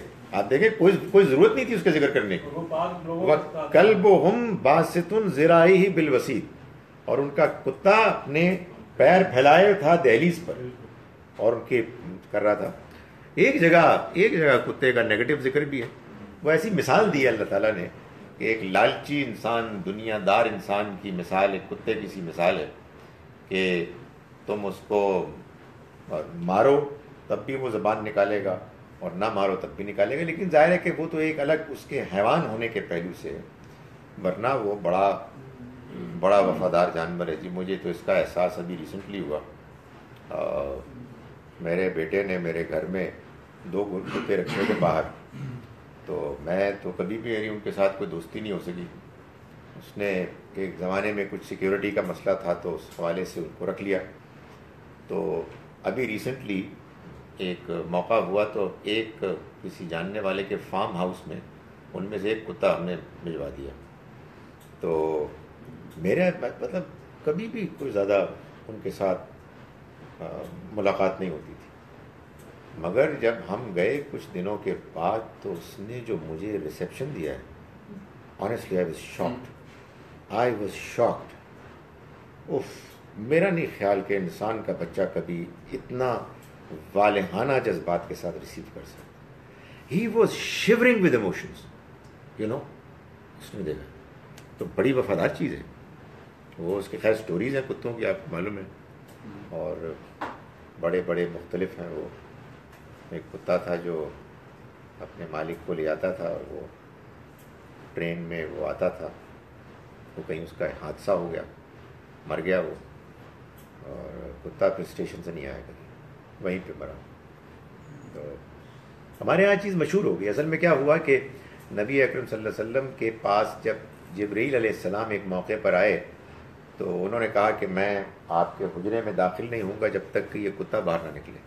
حجرہ کتنا بڑا ہوتا تھا، چھوٹا سا ہوتا تھا، معلوم ہوتا ہے اس میں ایک کتا تھا.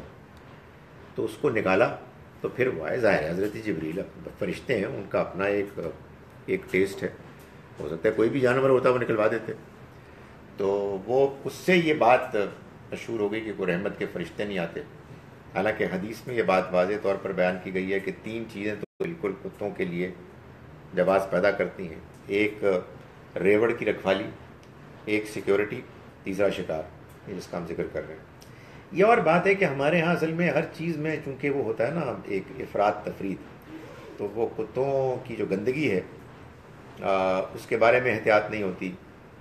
بعض لوگ جس طرح وہ گورے لوگ ان کو چوما چاٹی کرتے ہیں، ظاہر ہے وہ ایک ناپسندیدہ چیز ہے، لیکن اپنے حدود کے اندر بڑا ہی مفید جانور.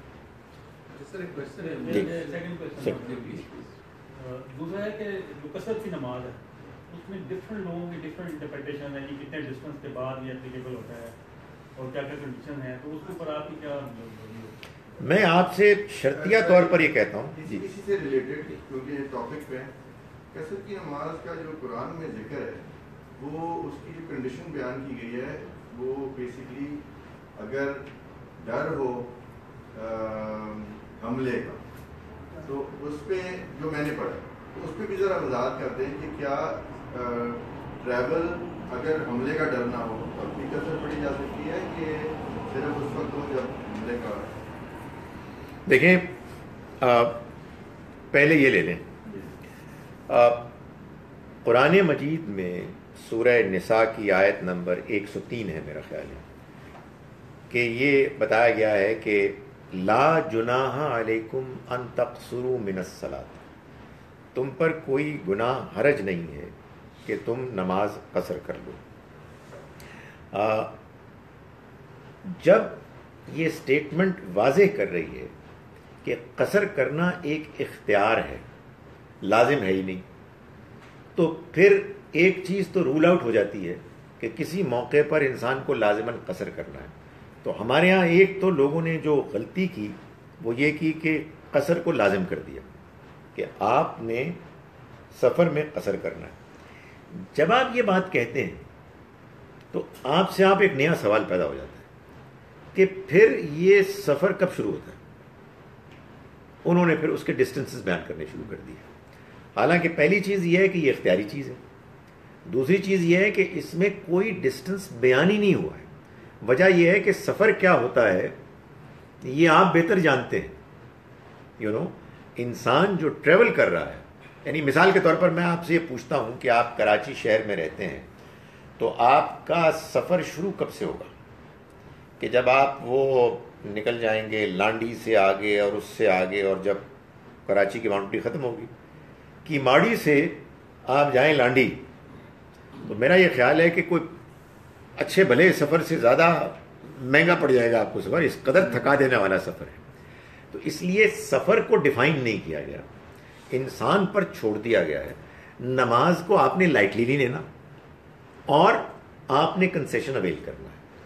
تو ایک سفر کی تھکان ہوتی ہے، سفر کی آپا دھاپی ہوتی ہے، جس میں انسان اللہ کے دیے ہوئے کنسیشن کو اویل کرنا چاہتا ہے۔ لوگوں نے کیا کیا؟ لوگوں نے نبی اکرم صلی اللہ علیہ وسلم کے جو اسفار تھے، جو حدیث میں کہیں رپورٹ ہوئے، ان میں مقامات بیان ہوئے کہ آپ نے اس سفر میں فلاں مقام پر قصر کیا، اس سفر میں فلاں مقام پہ جا کے قصر کیا۔ ظاہر ہے کہ یا تو ہوتا نا کہ حضور اعلان فرماتے کہ بھائی اب وہ آ گیا ہے، اب یہاں سے سفر شروع ہو گیا، چنانچہ میں اب قصر پڑھ رہا ہوں۔ آپ نے نماز پڑھی، نیچرلی جہاں آپ نے پڑاؤ ڈالا آپ نے نماز پڑھ لی۔ لوگوں نے وہ مدینہ منورہ سے اس کو ناپنا شروع کر دیا۔ بھائی اس زمانے میں مدینہ منورہ بہت چھوٹا تھا، اب سوال یہ پیدا ہوتا ہے لاہور شروع کہاں سے ہوگا؟ لوگ کہتے ہیں پوسٹ آفس سے شروع ہوگا۔ ایک مسئلہ ہے نا کہ آپ سفر کہاں سے شروع کریں گے؟ کوئی چیز بیان نہیں ہوئی، اور جب کوئی چیز بیان نہیں ہوئی تو اس کا مطلب یہ ہوتا ہے کہ آپ پر چھوڑ دیا گیا۔ اسی کو میں بار بار کہہ رہا ہوں کہ یہ ہمارے ہاں فقہ ہے، اور لوگوں نے فقہ کو شریعت قرار دے دیا۔ یہ اوپینینز ہیں، اور ان اوپینینز میں سے جو اوپینین آپ کو صحیح لگتی ہے اس کو آپ مانیں۔ میں آپ سے گزارش کر رہا ہوں، اگین اپنی ناقص ناچیز رائے بیان کر رہا ہوں کہ سفر کے لیے کوئی ڈسٹنس بیان نہیں کیا گیا، سفر کے لیے کوئی ڈیوریشن بیان نہیں کی گئی۔ یہ 15 دن سے زیادہ سفر نہیں ہوتا۔ بھائی آپ 25 دن آپ اس کیفیت میں ہیں کہ آپ کی سفر کی حالت ختم نہیں ہوتی، تو آپ کیوں نہیں کریں گے اویل؟ اور میں کراچی جا رہا ہوں اور وہاں گھر سے زیادہ مجھ کو سونا مل رہا ہے، تو میں قصر کیوں کروں؟ ایک چیز۔ دوسری چیز یہ ہے کہ دیکھیں، یہی اصل میں تعلق ہے قرآن میں اور حدیث میں۔ قرآن میں یقیناً یہ بات بیان ہوئی ہے کہ تم قصر کر لو، کوئی حرج نہیں اگر تم سفر کر رہے ہو اور تمہیں کوئی خطرہ لاحق۔ میں اور آپ اس میں اور کچھ نہیں کر سکتے۔ کوئی کرتا تو شاید ہم بحث کرتے۔ نبی صلی اللہ علیہ وسلم کے اس طریقے سے معلوم ہوتا ہے کہ ویسے کر بھی سکتے تھے، لیکن آپ نے اس قرآن کے بیان کے اندر جو ایک حکمت تھی، علت تھی کہ جو حالت خوف ہوتی ہے اس میں کیا ہوتا ہے، ایک بے چینی ہوتی ہے، نماز پورے فوکس کے ساتھ نہیں آپ پڑھ سکتے. تو نبی صلی اللہ علیہ وسلم نے اس علت کو، اس وجہ کو ایکسپینڈ کر دیا. اور یہ ایک بڑی اچھی مثال ہے اس چیز کی کہ جو دین میں احکام بیان ہوتے ہیں ان میں ایک حکم کا ظاہر ہوتا ہے اور ایک حکم کے اندر کچھ چیزیں امپلائیڈ ہوتی ہیں. ان امپلیکیشنز کو بھی نکالنے میں کوئی حرج نہیں، بلکہ یہ اچھی بات ہے. اسی کو فقہ کہتے ہیں. اس میں اختلاف ہو سکتا ہے، کوئی آدمی ایک بات کہہ سکتا ہے، کوئی دوسری کہہ سکتا ہے. مثال کے طور پر میں آپ سے گزارش کرتا ہوں کہ ہمارے ہاں لوگ یہ سوال کرتے ہیں بہت کہ رمضان کے مہینے میں اگین آپ بیمار ہیں یا آپ مسافر ہیں تو آپ کو من ایام اخر روزہ رکھنے کی اجازت ہے کہ رمضان میں ان دنوں میں جن دنوں میں آپ بیمار ہیں یا آپ مسافر ہیں آپ اپنے روزے چھوڑ کر رمضان کے بعد کے دنوں میں ان کی تعداد مکمل کر سکتے ہیں. یہ اب دو چیزیں بیان ہوئی ہیں، یا تو یہ ہے کہ بس یہ دو ہی ہیں، یا پھر یہ ہے کہ یہ دو بڑے بڑے امکانات ہیں. ان میں کنسیشن دینے کی وجہ ان میں روزہ رکھنے کی مشقت ہے. اگر بات یہ ہے تو پھر اصل چیز مشقت ہے، اور جو اسی طرح سے سفر اور بیماری کی مانند مشقت کی چیزیں ہیں، صورتحال ہے، اس میں بھی یہ کنسیشن دے دیا جائے گا.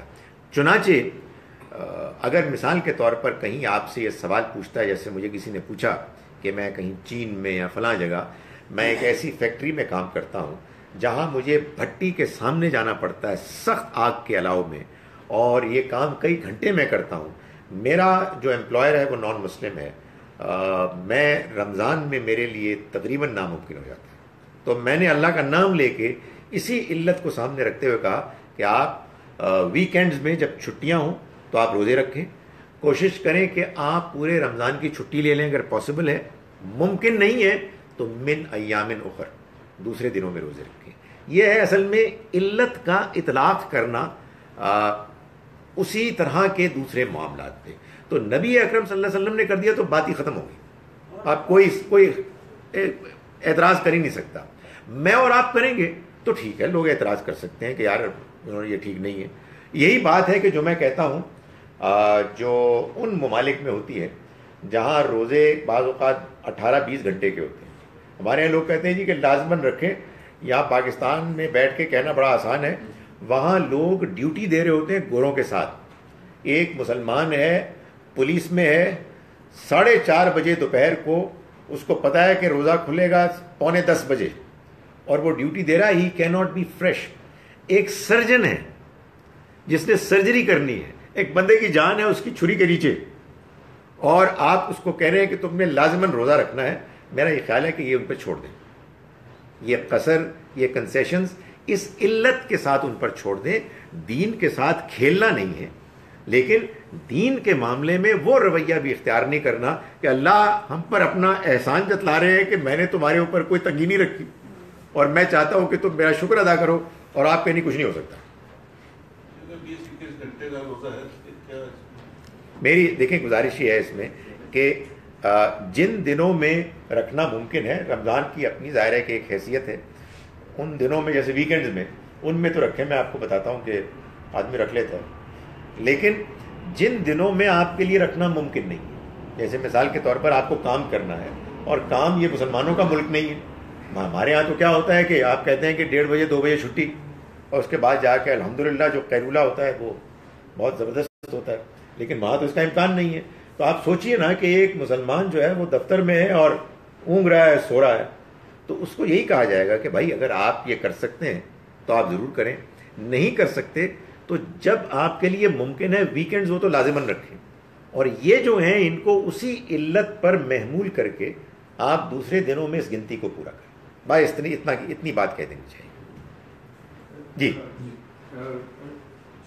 تھوڑی سی وہ بات ہوئی تھی ٹاپک سے تھوڑا سا انریلیٹڈ ہے.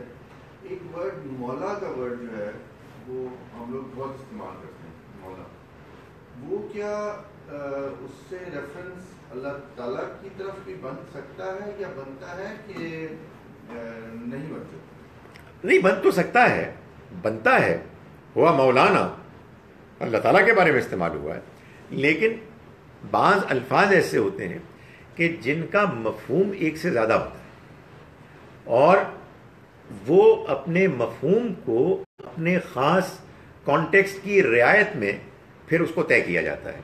تو ظاہر ہے کہ اللہ ہمارا مولا ہے، ہمارا مالک ہے، ہمارا دیکھ بھال کرنے والا ہے، یہ تو ظاہر ہے کہ اسی کے لیے استعمال ہوگا، لیکن یہی مولا لفظ جو ہے وہ انسانوں کے لیے بھی استعمال ہوتا ہے، کہ وہ جو مشہور وہ جو روایت ہے من کنت مولا فہذا علی مولا، تو یہ ظاہر ہے کہ اس مفہوم میں تو نہیں ہے، یہ تو ساتھی دوست اس مفہوم میں ہے۔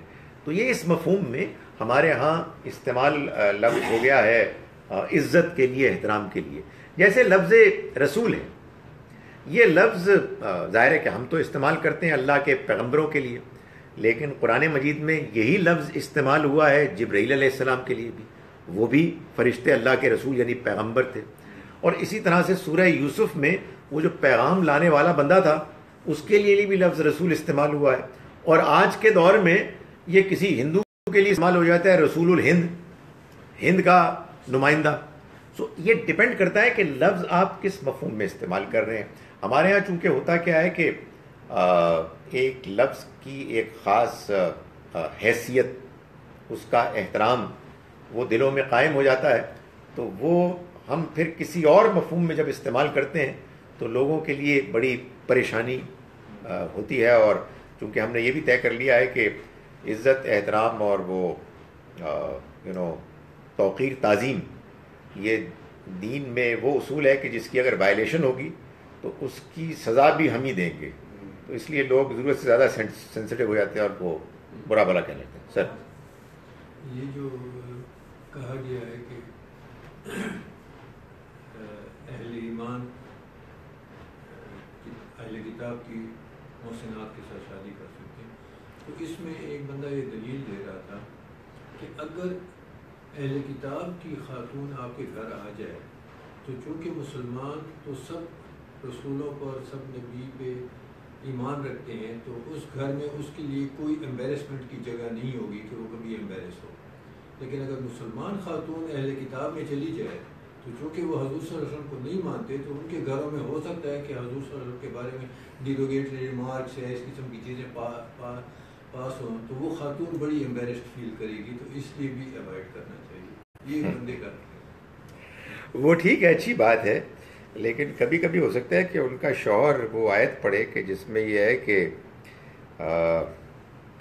انہوں نے کفر کیا جنہوں نے کہا کہ مسیح اللہ کے بیٹے ہیں، اور اللہ کو کون روک سکتا ہے اگر وہ مسیح اور ان کی ماں اور تمام آسمان و زمین میں جو کچھ ہے اس کو ہلاک کر دیں۔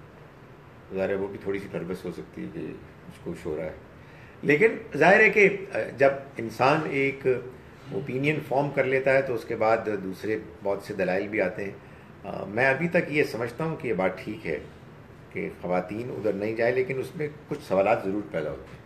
مثال کے طور پر ایک سوال یہ پیدا ہوتا ہے کہ یار آپس کی بات ہے، جب دو مختلف مسالک کے بیوی اور شوہر ہوتے ہیں، میں مثال کے طور پر کہہ رہا ہوں، ہمارے شیعہ بھی ہوتے ہیں، سنی بھی ہوتے ہیں، شیعہ اور سنیوں میں شادیاں ہوتی ہیں، تو عام طور پر جو ماں ہوتی ہے بچوں کا مسلک وہی ہوتا ہے، باپ تو کہیں نکلا ہوا ہوتا ہے کمانے کے لیے، تو جو وہ والا ہے نا پہلو، وہ یہاں نہیں لگتا فٹ ہوتا ہوا۔ تو میں تو اس لیے ہمیشہ بات بیان کر کے اس کو اوپن رکھتا ہوں۔ لوگ کہتے ہیں یہ آپ کنفیوزڈ ہیں، میں بھی کنفیوز تو ہوں، لیکن کنفیوژن ہی اچھا ہے۔ جی اچھا سر، میرا سر وضو سے متعلق ایک کوشچن ہے۔ آپ کے علم میں ہوگا کہ یہاں پہ ہمارے یہاں کچھ گنجائش نکالی گئی ہے کہ صبح غسل کرے اور وضو کرے، اس کے بعد جرابیں پہننے اور بند جوتے کا استعمال کرنا، اور پھر اپنے کام کاج میں لگے رہے، پھر آپ کو وضو کی ضرورت پڑ گئی ہے تو آپ مسح کر لیتے جرابوں کے اوپر ہی۔ لیکن قرآن کی جو آیات سے اسے ثابت ہوا ہے کہ یعنی کہ جو اس میں گنجائش نظر نہیں آ رہی کہ آپ کو ٹخنوں تک دھونے ہیں، پیر پانی اویلیبل ہے، اس کے بارے میں تھوڑا سا کائنڈلی بتاتے ہیں. دیکھیں وہی بات ہے نا جو انہوں نے سوال کیا تھا کہ قرآن میں محض سفر کا ذکر نہیں ہے، بلکہ سفر میں اگر خوف کی کیفیت ہے تب آپ کر سکتے ہیں قصر. نبی اکرم صلی اللہ علیہ وسلم نے اس کو عام سفر میں بھی کیا. ٹھیک ہے، اب ہم کیا کرتے ہیں، ہم ان دونوں کے درمیان تطبیق کرتے ہیں. اگر تطبیق نہیں ہو سکتی، ریکنسیلیشن نہیں ہو سکتی، تو ہم کہیں گے کہ یہ واقعہ غلط بیان ہوا ہے، حضور قرآن کی خلاف ورزی نہیں کر سکتے.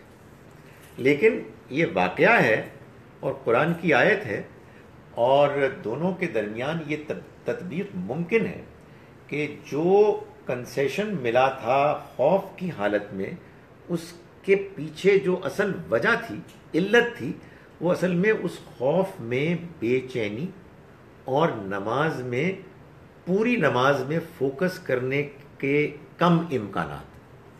اس کو حضور نے اپلائی کر دیا سفر کی بے چینی اور آپادھاپی میں بھی. تو یہ اصل میں اس کی ایکسٹینشن ہے، اس کی کورولری ہے. بالکل اسی طرح سے نماز میں، وضو میں اللہ تعالیٰ نے ہم کو کنسیشن دیا ہے کہ ہم تیمم کر سکتے ہیں، اور اللہ تعالیٰ نے اس کو بیان کیا ہے کہ اللہ تمہارے لیے آسانی چاہتا ہے. تو نبی اکرم صلی اللہ علیہ وسلم نے اس بیان کو ہمارے لیے جب تنگی ہوتی ہے سردیوں میں موزوں کے اتارنے کے سلسلے میں، اس کو اپلائی کر دیا. اور اس کو جب آپ نے اپلائی کر دیا تو بس پھر ٹھیک ہے، ہم اس کو قرآن مجید کی ایکسٹینشن مانیں گے. کوئی آدمی اس کا انکار کر سکتا ہے، مجھے اس میں کوئی حرج نہیں. وہ یہ پھر یہ کہے گا کہ نہیں ایسا نہیں ہوا، میں ان واقعات کو نہیں مانتا اس لیے کہ یہ قرآن میں اس کی گنجائش نہیں نکلتی. لیکن قرآن کہہ رہا ہے کہ اللہ تعالیٰ تمہارے لیے تنگی نہیں چاہتا. حضور نے یہاں کے لیے نہیں کیا، اس لیے ہم نہیں کر سکتے. ہم اس کو یہ کہیں گے کہ یہاں آپ کو دھونا ہے. کچھ لوگ ہو سکتا ہے کہ اس کو ایکسٹینڈ کریں بہت زیادہ سردیوں کے معاملے میں. یہی اصل میں اختلافات ہوتے ہیں کہ جو بعض اوقات مختلف علماء اور فقہوں میں فرق کرتے ہیں. یہ جو موزے اور جراب یہ بھی ضرورت ہوتا ہے. جی ہمارے ہاں پھر وہ لوگ کہتے ہیں کہ اصل میں ان دونوں میں فرق ہے. ایک موزہ ہوتا ہے اور ایک جراب ہوتی ہے. اور موزہ جو ہے وہ اصل میں چمڑے کا ہوتا ہے، اور جراب تو یہ آپ کے کوٹ وغیرہ کی ہوتی ہے. تو وہ یہ کہتے ہیں کہ چمڑے کے موزوں پر تو آپ مسح کر سکتے ہیں 24 گھنٹے، لیکن جرابوں پر نہیں کر سکتے. میرا یہ خیال ہے کہ یہ بغیر وجہ کی یہ فرق کیا گیا ہے. اللہ تعالیٰ نے کوئی چمڑے کے ساتھ کوئی خاص تعلق کا اظہار نہیں کیا ہے، بلکہ اصل میں مسلمانوں کے لیے کنسیشن ہے. تو کنسیشن تو ظاہر ہے کہ جرابوں میں بھی ہو سکتا ہے، چمڑے کے اس میں بھی ہو سکتا ہے. دوسری بات یہ ہے کہ اگرچہ کہ جو لفظ آیا ہے اکثر احادیث میں وہ استعمال ہوتا ہے چمڑے کی ان جرابوں موزوں پر، لیکن ایک آدھ حدیث میں وہ لفظ بھی آیا ہے کہ جو محض جرابوں کے لیے استعمال ہوتا ہے. وہ کہتے ہیں کہ اگر جراب ہو تو پھر اتنی موٹی ہوں کہ پانی نیچے اس سے نہ جائے. بھائی یہی فقہ ہے. اصل میں وہ کیا کرتے ہیں کہ وہ پھر اس کی پوری تفصیلات ایسے طے کرتے ہیں کہ کسی آدمی کے لیے اس کی وائلیشن ممکن نہ ہو اور وہ اس کو پوری طرح سے سمجھ جائے. ہم یہ کہتے ہیں کہ یہ کام تو اللہ کو کرنا چاہیے تھا، اللہ کے پیغمبر کو کرنا چاہیے تھا. جب انہوں نے اپنے دین میں یہ وسعت رکھی تو ہمیں کیا ضرورت ہے کہ ہم اس کی تفصیلات طے کریں. ایک چھوٹی سی اگر آپ نے جراب پہ مسح کر لیا اور آپ باوضو ہو گئے، پھر آپ نے جراب کبھی اتار دی تو وضو ختم ہو گیا یا وضو آپ نے اگر جراب اتار دی اور اس حالت میں وضو نہ رہا، یعنی آپ نے جراب اتاری اور آپ کا وضو نہیں تھا، تو دوبارہ کرنا پڑے گا. نہیں، وضو آپ کا تھا، آپ نے دوسرا وضو کیا اور اس میں آپ نے اس پہ مسح کر لی. ٹھیک ہے، اب آپ نماز آپ نے پڑھ لی یا تھوڑی دیر میں نماز کا ٹائم ہے، اس دوران میں آپ نے جراب اتار دی، تو پھر آپ کا وضو ختم ہو گیا، آپ نے دوبارہ وضو کرنا ہے یا پاؤں دھونے ہیں. جراب کے ساتھ چلا گیا نا، جراب کے ساتھ چلا گیا. دیکھیں یہی وہ معاملات ہیں جن میں اختلاف ہوگا. کیونکہ کچھ لوگ کہتے ہیں کہ جس چیز پہ مسئلہ کیا تھا وہ تو آپ نے بڑے ایشو ہے. میں دیکھیں یہ ایشو رہنے چاہیے، اپنی اپنی بات کرنی چاہیے، اور ظاہر ہے کہ اس میں دونوں امکانات ہیں. میں سمجھتا ہوں کہ میں اس کو ایسے لیتا ہوں، میری بات غلط ہو سکتی ہے، کہ جب اس نے مسح کیا تو وہ باوضو آفیشلی ڈکلیئرڈ ہو گیا، اب وہ باوضو ہے، جب تک کہ اس کا وضو نہیں ٹوٹتا. لیکن بہرحال کوئی آدمی یہ کہہ سکتا ہے کہ موضع کے ساتھ اس کا وضو گیا. میں یہی سمجھتا تھا. جی ایک صاحب نے مجھے کہا کہ جب آپ نے جراب اتار دیے تو پھر تو جس چیز پہ مسح کیا تھا وہ آپ نے اتار دیا، آپ نیکڈ ہو گئے پاؤں. سر یہ میں یہاں کے کچھ سوال پڑھ لوں. آپ یہ سوال جراب پہن کے پھر مسا کرتے پھر نہیں، اچھا آپ کہہ رہے وضو نہ کریں صرف مذہب. Sir, if it's not off topic, can you say a few words on why we can't say Bismillah before eating as long as the animal is halal and bled properly? دیکھیے اس کی وجہ یہ ہے کہ قرآن مجید میں سورہ انعام کی آیت 121 میں اللہ تعالیٰ نے کلیئرلی یہ بتایا ہوا ہے کہ وہ جانور کے جن کو اللہ کا نام لیے بغیر ذبح کیا جائے گا وہ نہیں کھائے جا سکتے. وَلَا تَأْكُلُوا مِمَّا لَمْ يُذْكَرِ اسْمُ اللَّهِ عَلَيْهِ وَإِنَّهُ لَفِسْقٌ. کیوں نائف یہ ٹھیک ہے 121 6 سورہ ہے. تو اب میرا جواب ختم ہو گیا، آپ اس کو بتا دیجیے گا غلط تھا. دوسرا سوال یہ ہے جناب کہ if the Quran says the food of Ahl Kitab is jaiz for Muslims and our food is jaiz for Ahl Kitab, does the Quran not clarify that the Ahl Kitab food is only jaiz if it is halal? یہ implied ہے بھائی. آپ مجھ کو یہ بتائیے اپنے سوال کے جواب کی وضاحت کے لیے کہ آپ کے خیال میں کیا واقعی اللہ تعالیٰ یہ کہہ رہے ہیں کہ تم اہل کتاب کا آپ کھانا کھا سکتے ہو، اہل کتاب کے دسترخوان پر سور کھا سکتے ہو، اہل کتاب کے دسترخوان میں شراب پی سکتے ہو؟ کیا واقعی کہہ رہے ہیں؟ نہیں کہہ رہا نا. تو پھر یہ کیوں آخر نہیں مان رہے ہم کہ اسی طرح سے اہل کتاب کے دسترخوان میں وہ جانور بھی نہیں کھا سکتے جو آرڈینیرلی حلال ہے مگر اس کو اللہ کا نام لیے بغیر ذبح کیا گیا. 121 جی الحمدللہ.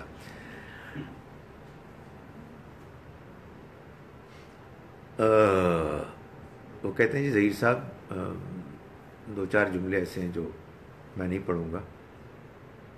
I have found that stands against homosexuality, which is undoubtedly haram, does not have many strong arguments apart from religious aspect, which may be acceptable to people like me, but not for those who do not have religious leaning. دیکھیں ایک بات اچھی طرح سے جان لیں کہ ہمیں کسی کو قائل نہیں کرنا، ہمیں اپنا نقطہ نظر بتانا ہے. اور جب کوئی آدمی ریلیجن کو نہیں مانتا تو یقیناً اس کے لیے شریعت کو ماننا بہت مشکل ہوتا ہے. اس لیے میں لوگوں کو کہتا ہوں کہ لوگوں کو آپ غیر مسلموں کو خاص طور پر، اور جو مسلمان روٹھے ہوئے ہیں دور ہیں، ان کو کبھی شریعت کی دعوت نہ دیں، ان کو ایمان کی دعوت دیں، ان کو اخلاق کی دعوت دیں. وہ جب ایمان لے آئیں گے، آخرت کو مانیں گے، اللہ کے رسولوں کو مانیں گے، تو پھر ان کی لائی ہوئی شریعت کو بھی مانیں گے. یہ ہم نے نہیں دعویٰ کیا کہ ہم یہ ثابت کر سکتے ہیں کہ سور کا گوشت جو ہے نا وہ ٹھیک نہیں ہے. ہمارے لوگ بڑا زور لگاتے ہیں، کہتے ہیں وہ اس میں بڑی خرابیاں ہیں. یہ میں نہیں بحث کر سکتا زیادہ غیر مسلموں سے کہ ربا حرام ہے. میں سمجھا سکتا ہوں، لیکن یہ تو مسلمانوں کو بتانے والی بات ہے نا. کیونکہ اصل میں یہ جان لیں کہ شریعت جس کو آپ کہتے ہیں یہ در حقیقت ان گوشوں میں رہنمائی کرتی ہے کہ جن گوشوں میں انسان از خود بات کو نہیں سمجھ پاتا. البتہ یہ بات اپنی جگہ پر ہے کہ ہومو سیکسولیٹی ہو یا اسی طرح سے خواتین کی بہت زیادہ آزادی ہو، اس معاملے میں میرا اپنا تاثر یہ ہے کہ آپ ویسٹرن ماحول میں جب آپ رہتے ہیں تو آپ اس ماحول کی فضا، آب و ہوا، خوشبو، بادلوں سے متاثر ہوتے ہیں. آپ وہاں یہ بات اتنی سن رہے ہوتے ہیں، اتنی دیکھ رہے ہوتے ہیں، آپ کو اتنے معقول لوگ ہیں جن کے بارے میں معلوم ہوتا ہے کہ یار یہ تو وہ ہیں، تو آدمی کہتے ہیں ٹھیک ہی ہوگا. سو یہ ظاہر ہے کہ کسی کام کے ٹھیک ہونے نہ ہونے کا کوئی ثبوت نہیں ہے. آپ کو معلوم ہے کہ آپ کے ویسٹ میں ایک بہت بڑی تعداد میں ایسے بہت سمجھدار لوگ موجود ہیں جو اللہ کو نہیں مانتے، ایتھیسٹ ہیں. سوال ہی بات نہیں. It's not logical, doesn't make sense, no arguments. ہم کیا کریں گے؟ اس لیے یہ بھول جائیں. آپ مطمئن ہیں، آپ کو بات سمجھ میں آ رہی ہے، تو بس آپ اپنی بات دوسروں تک پہنچا دیں. ہماری دعوت کا کوئی ایک پہلو یا کوئی دوسرا پہلو ممکن ہے کہ لوگوں کو متاثر کرے اور وہ ہماری بات کو قبول کر لیں. باقی باتیں آتے آتے آتی ہیں، آہستہ آہستہ آتی ہیں. ہمیں کون سی ساری باتیں سمجھ میں آ گئی ہیں؟ جب ساری باتیں سمجھ میں نہیں آئی ہے تو ہمارے ہاں لوگ علماء ان کو جذباتی انداز میں پیش کرتے ہیں. میں سمجھتا ہوں کہ ہمیں ساری باتوں کو ماننا ہے اور ان کو انٹرنلائز دل سے آہستہ آہستہ آپ قبول کرتے ہیں. یار یہ بات سمجھ نہیں آئی ہے لیکن ٹھیک ہے، اللہ کا حکم میں مانتا ہوں. ایسا ہوتا ہے نا، یہ بات سمجھ میں نہیں آئی ہے، اللہ کا حکم ہے، میں نے مان لیا. میں سمجھتا ہوں اس کا بھی بڑا اجر ثواب ہے. کوئی ضروری ہے کہ ہر بات سمجھ میں آ جائے. اللہ کا حکم ہے، یہ لکھا ہوا ہے، میں نے دیکھ لیا ہے، بس بہت کافی ہے، اس کے علاوہ کچھ نہیں. اس لیے کہ ہر بات پہلے سمجھ میں آئے گی تو مانیں گے، تو پھر آپ نے مانا کیا؟ پھر آپ نے رسول اللہ کو نہیں مانا، پھر آپ نے قرآن کو نہیں مانا. پھر تو آپ نے کہا یہ اچھی کتاب ہے، اس میں بڑی اچھی اچھی باتیں ہیں، بہت سی اچھی باتیں میں نے اس کی مان لی. نہیں، یہ اللہ کی کتاب ہے، اس میں جو بات بیان ہوئی ہے یہ اللہ کی بات ہے. اگر سمجھ میں آ گئی ہے کہ یہ اللہ کی بات ہے تو بس ہم نے مان لی. اگرچہ کہ یہ اللہ نے کیوں حکم دیا ہے اس کی حکمت کو بھی ہم آہستہ آہستہ سمجھیں گے. یار یہ تو سوال بہت ہونے شروع ہو گئے میرا خیال ہے کہ میں سر جی ایتھیسٹ والا آپ نے پوائنٹ کیا. ایتھیسٹ یہ سوشل میڈیا پہ بھی یا کسی سے ملیں تو وہ ایک کوشچن انہوں نے کیا تھا جس کا جواب مجھے نہیں آیا اس وقت، کہ اللہ میاں کہتے ہیں کہ اللہ میاں رازق ہے، وہ پتھر میں بھی جو کیڑا اس کو بھی رزق پہنچا رہا ہے. تو یہ جو سندھ میں بچے بھوک سے مر رہے ہیں تو یہ پھر اللہ کی انٹینشن ہے جو بچے مرے بھوک سے؟ پھر تو گورنمنٹ کا تو قصور ہی نہیں ہے، پھر تو اللہ میاں کی مرضی سے مرے نا. اصل میں اس طرح کے جملے ہوتے ہیں نا، ان میں ہمیشہ ایک چیز امپلائڈ ہوتی ہے. اللہ رازق ہے ہر اس شخص کا کہ جس شخص کے بارے میں اس کی پلاننگ تقدیر میں یہ طے نہیں ہو گیا کہ اس نے مر جانا ہے. اس لیے کہ جو بھی بندہ مرتا ہے اس کا رزق تو ختم ہو جاتا ہے. تو اللہ میاں تو رازق ہے، اس کو زندہ رکھنا چاہیے تھا. وہ مجھے کہہ رہا تھا کہ مثلا وہ اللہ میاں، میں نہیں اس چیز پہ بلیو کرتا، لیکن وہ کریٹر، یہ کیسے کریٹر ہے کہ جو 70 ماہ سے زیادہ پیار کرتا اور بچے کو کھانا بھی نہیں دے سکتا. اس سے یہ کہیں کہ آپ کیسے انسان ہیں کہ اس دنیا میں رہتے ہوئے آپ یہ مان رہے ہیں کہ اس دنیا کے علاوہ اور کوئی دنیا نہیں ہے. پھر تو آدمی کو پاگل ہو جانا چاہیے. سچی بات یہ ہے کہ دنیا میں جو مسائل ہیں، جو ٹریجڈیز ہیں، ان کو دیکھ کر جو آدمی اس یقین کے ساتھ زندگی گزار رہا ہے، اس یقین کے ساتھ کہ یہی زندگی ہے، سچی بات ہے بہت بے حس اور بڑا بے غیرت آدمی. اس کی وجہ ہے کہ آدمی کو مر جانا چاہیے. اس لیے کہ اگر زندگی یہی ہے تو بڑا ظلم ہے یار، بہت زیادتی ہے. ہم تو جی رہے ہیں اس امید پر کہ اس کے علاوہ ایک اور زندگی بھی ہے جہاں ان تمام مظالم کا اللہ تعالیٰ پورا کمپنسیشن کر کے حساب کتاب کر دے گا. تو یہ تو ان سے سوال پوچھنا چاہیے، آپ ہمیں سمجھائیں. ہم کو بتا رہے ہیں کہ اللہ رازق ہے کا مطلب یہ ہے کہ اللہ تعالیٰ نے جن جن لوگوں کو اس دنیا میں زندہ رہنے کا فیصلہ کیا ہے ان کے رزق کا اس نے ذمہ لیا ہوا ہے.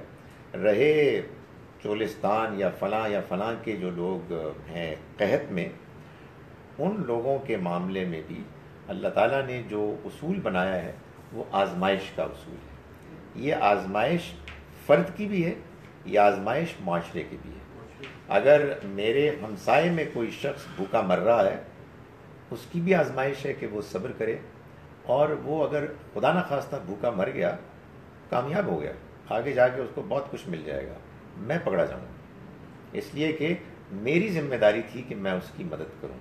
تو اصل میں اس دنیا کی زندگی کے اس آزمائش کے پہلو کو جو لوگ نہیں سمجھتے وہ اللہ تعالیٰ پر اعتراض کرتے ہیں کہ اس کو تو ایک پرفیکٹ دنیا بنانی چاہیے. اور میں ان لوگوں سے بھی کہ جو اللہ کو تو مانتے ہیں لیکن آخرت کو نہیں مانتے، یہی سوال کرتا ہوں کہ یہ کیسے ممکن ہے. یعنی اللہ کو ماننا ناممکن ہے اگر آپ آخرت کو نہیں مانتے. اس لیے کہ آخرت کے بغیر اس دنیا کی زندگی کا کوئی تک نہیں ہے، کوئی توجیہ نہیں ہے، کوئی ایکسپلینیشن نہیں ہے. یہاں ظلم ہے، یہاں زیادتی ہے، نا انصافی ہے. اور یہ اس لیے ہے کہ اس دنیا میں اللہ تعالیٰ نے انسانوں کو آزادی دی ہے. جہاں آزادی کا استعمال صحیح ہوتا ہے وہاں غلط بھی ہوتا ہے. اگر آزادی نہیں ہے تو پھر آپ کی نیکی بھی پھوکی ہے، فیک ہے، اس کے اندر کوئی جان ہی نہیں ہے، اس لیے کہ آپ نیکی اس لیے کر رہے ہیں کہ آپ کے پاس کوئی چوائس ہی نہیں ہے. ساروں کے اندر جو ہے نا ایک بٹن لگا ہوا ہے، وہ کہہ رہا ہے بے شک سبحان اللہ سبحان اللہ الحمدللہ، برائی کی طرف میلان ہی نہیں ہو رہا. تو اصل میں یہ سمجھ لیں کہ یہ دنیا کی زندگی اللہ نے امتحان کے لیے بنائی ہے. اس وجہ سے اس نے انسانوں کو آزادی دی ہے. انسان کے اندر نیکی کا بھی رجحان ہے، بدی کا بھی رجحان ہے. وہ لوگ کہ جو برائی کا رجحان رکھنے کے باوجود نیکی کو نیکی سمجھ کے اختیار کرتے ہیں، وہ اللہ کے ہاں سرخرو کامیاب ہیں. جو لوگ نیکی کی انڈرسٹینڈنگ رکھنے کے باوجود برائی کو اختیار کرتے ہیں، وہ اللہ کے ہاں پکڑے جائیں گے. یہی امتحان ہے.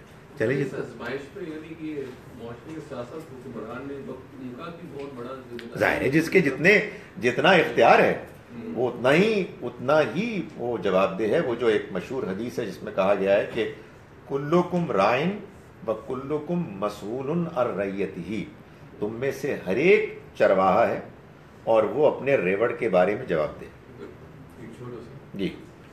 ولا یحض علی طعام المسکین، یحض سے کیا ہوتا؟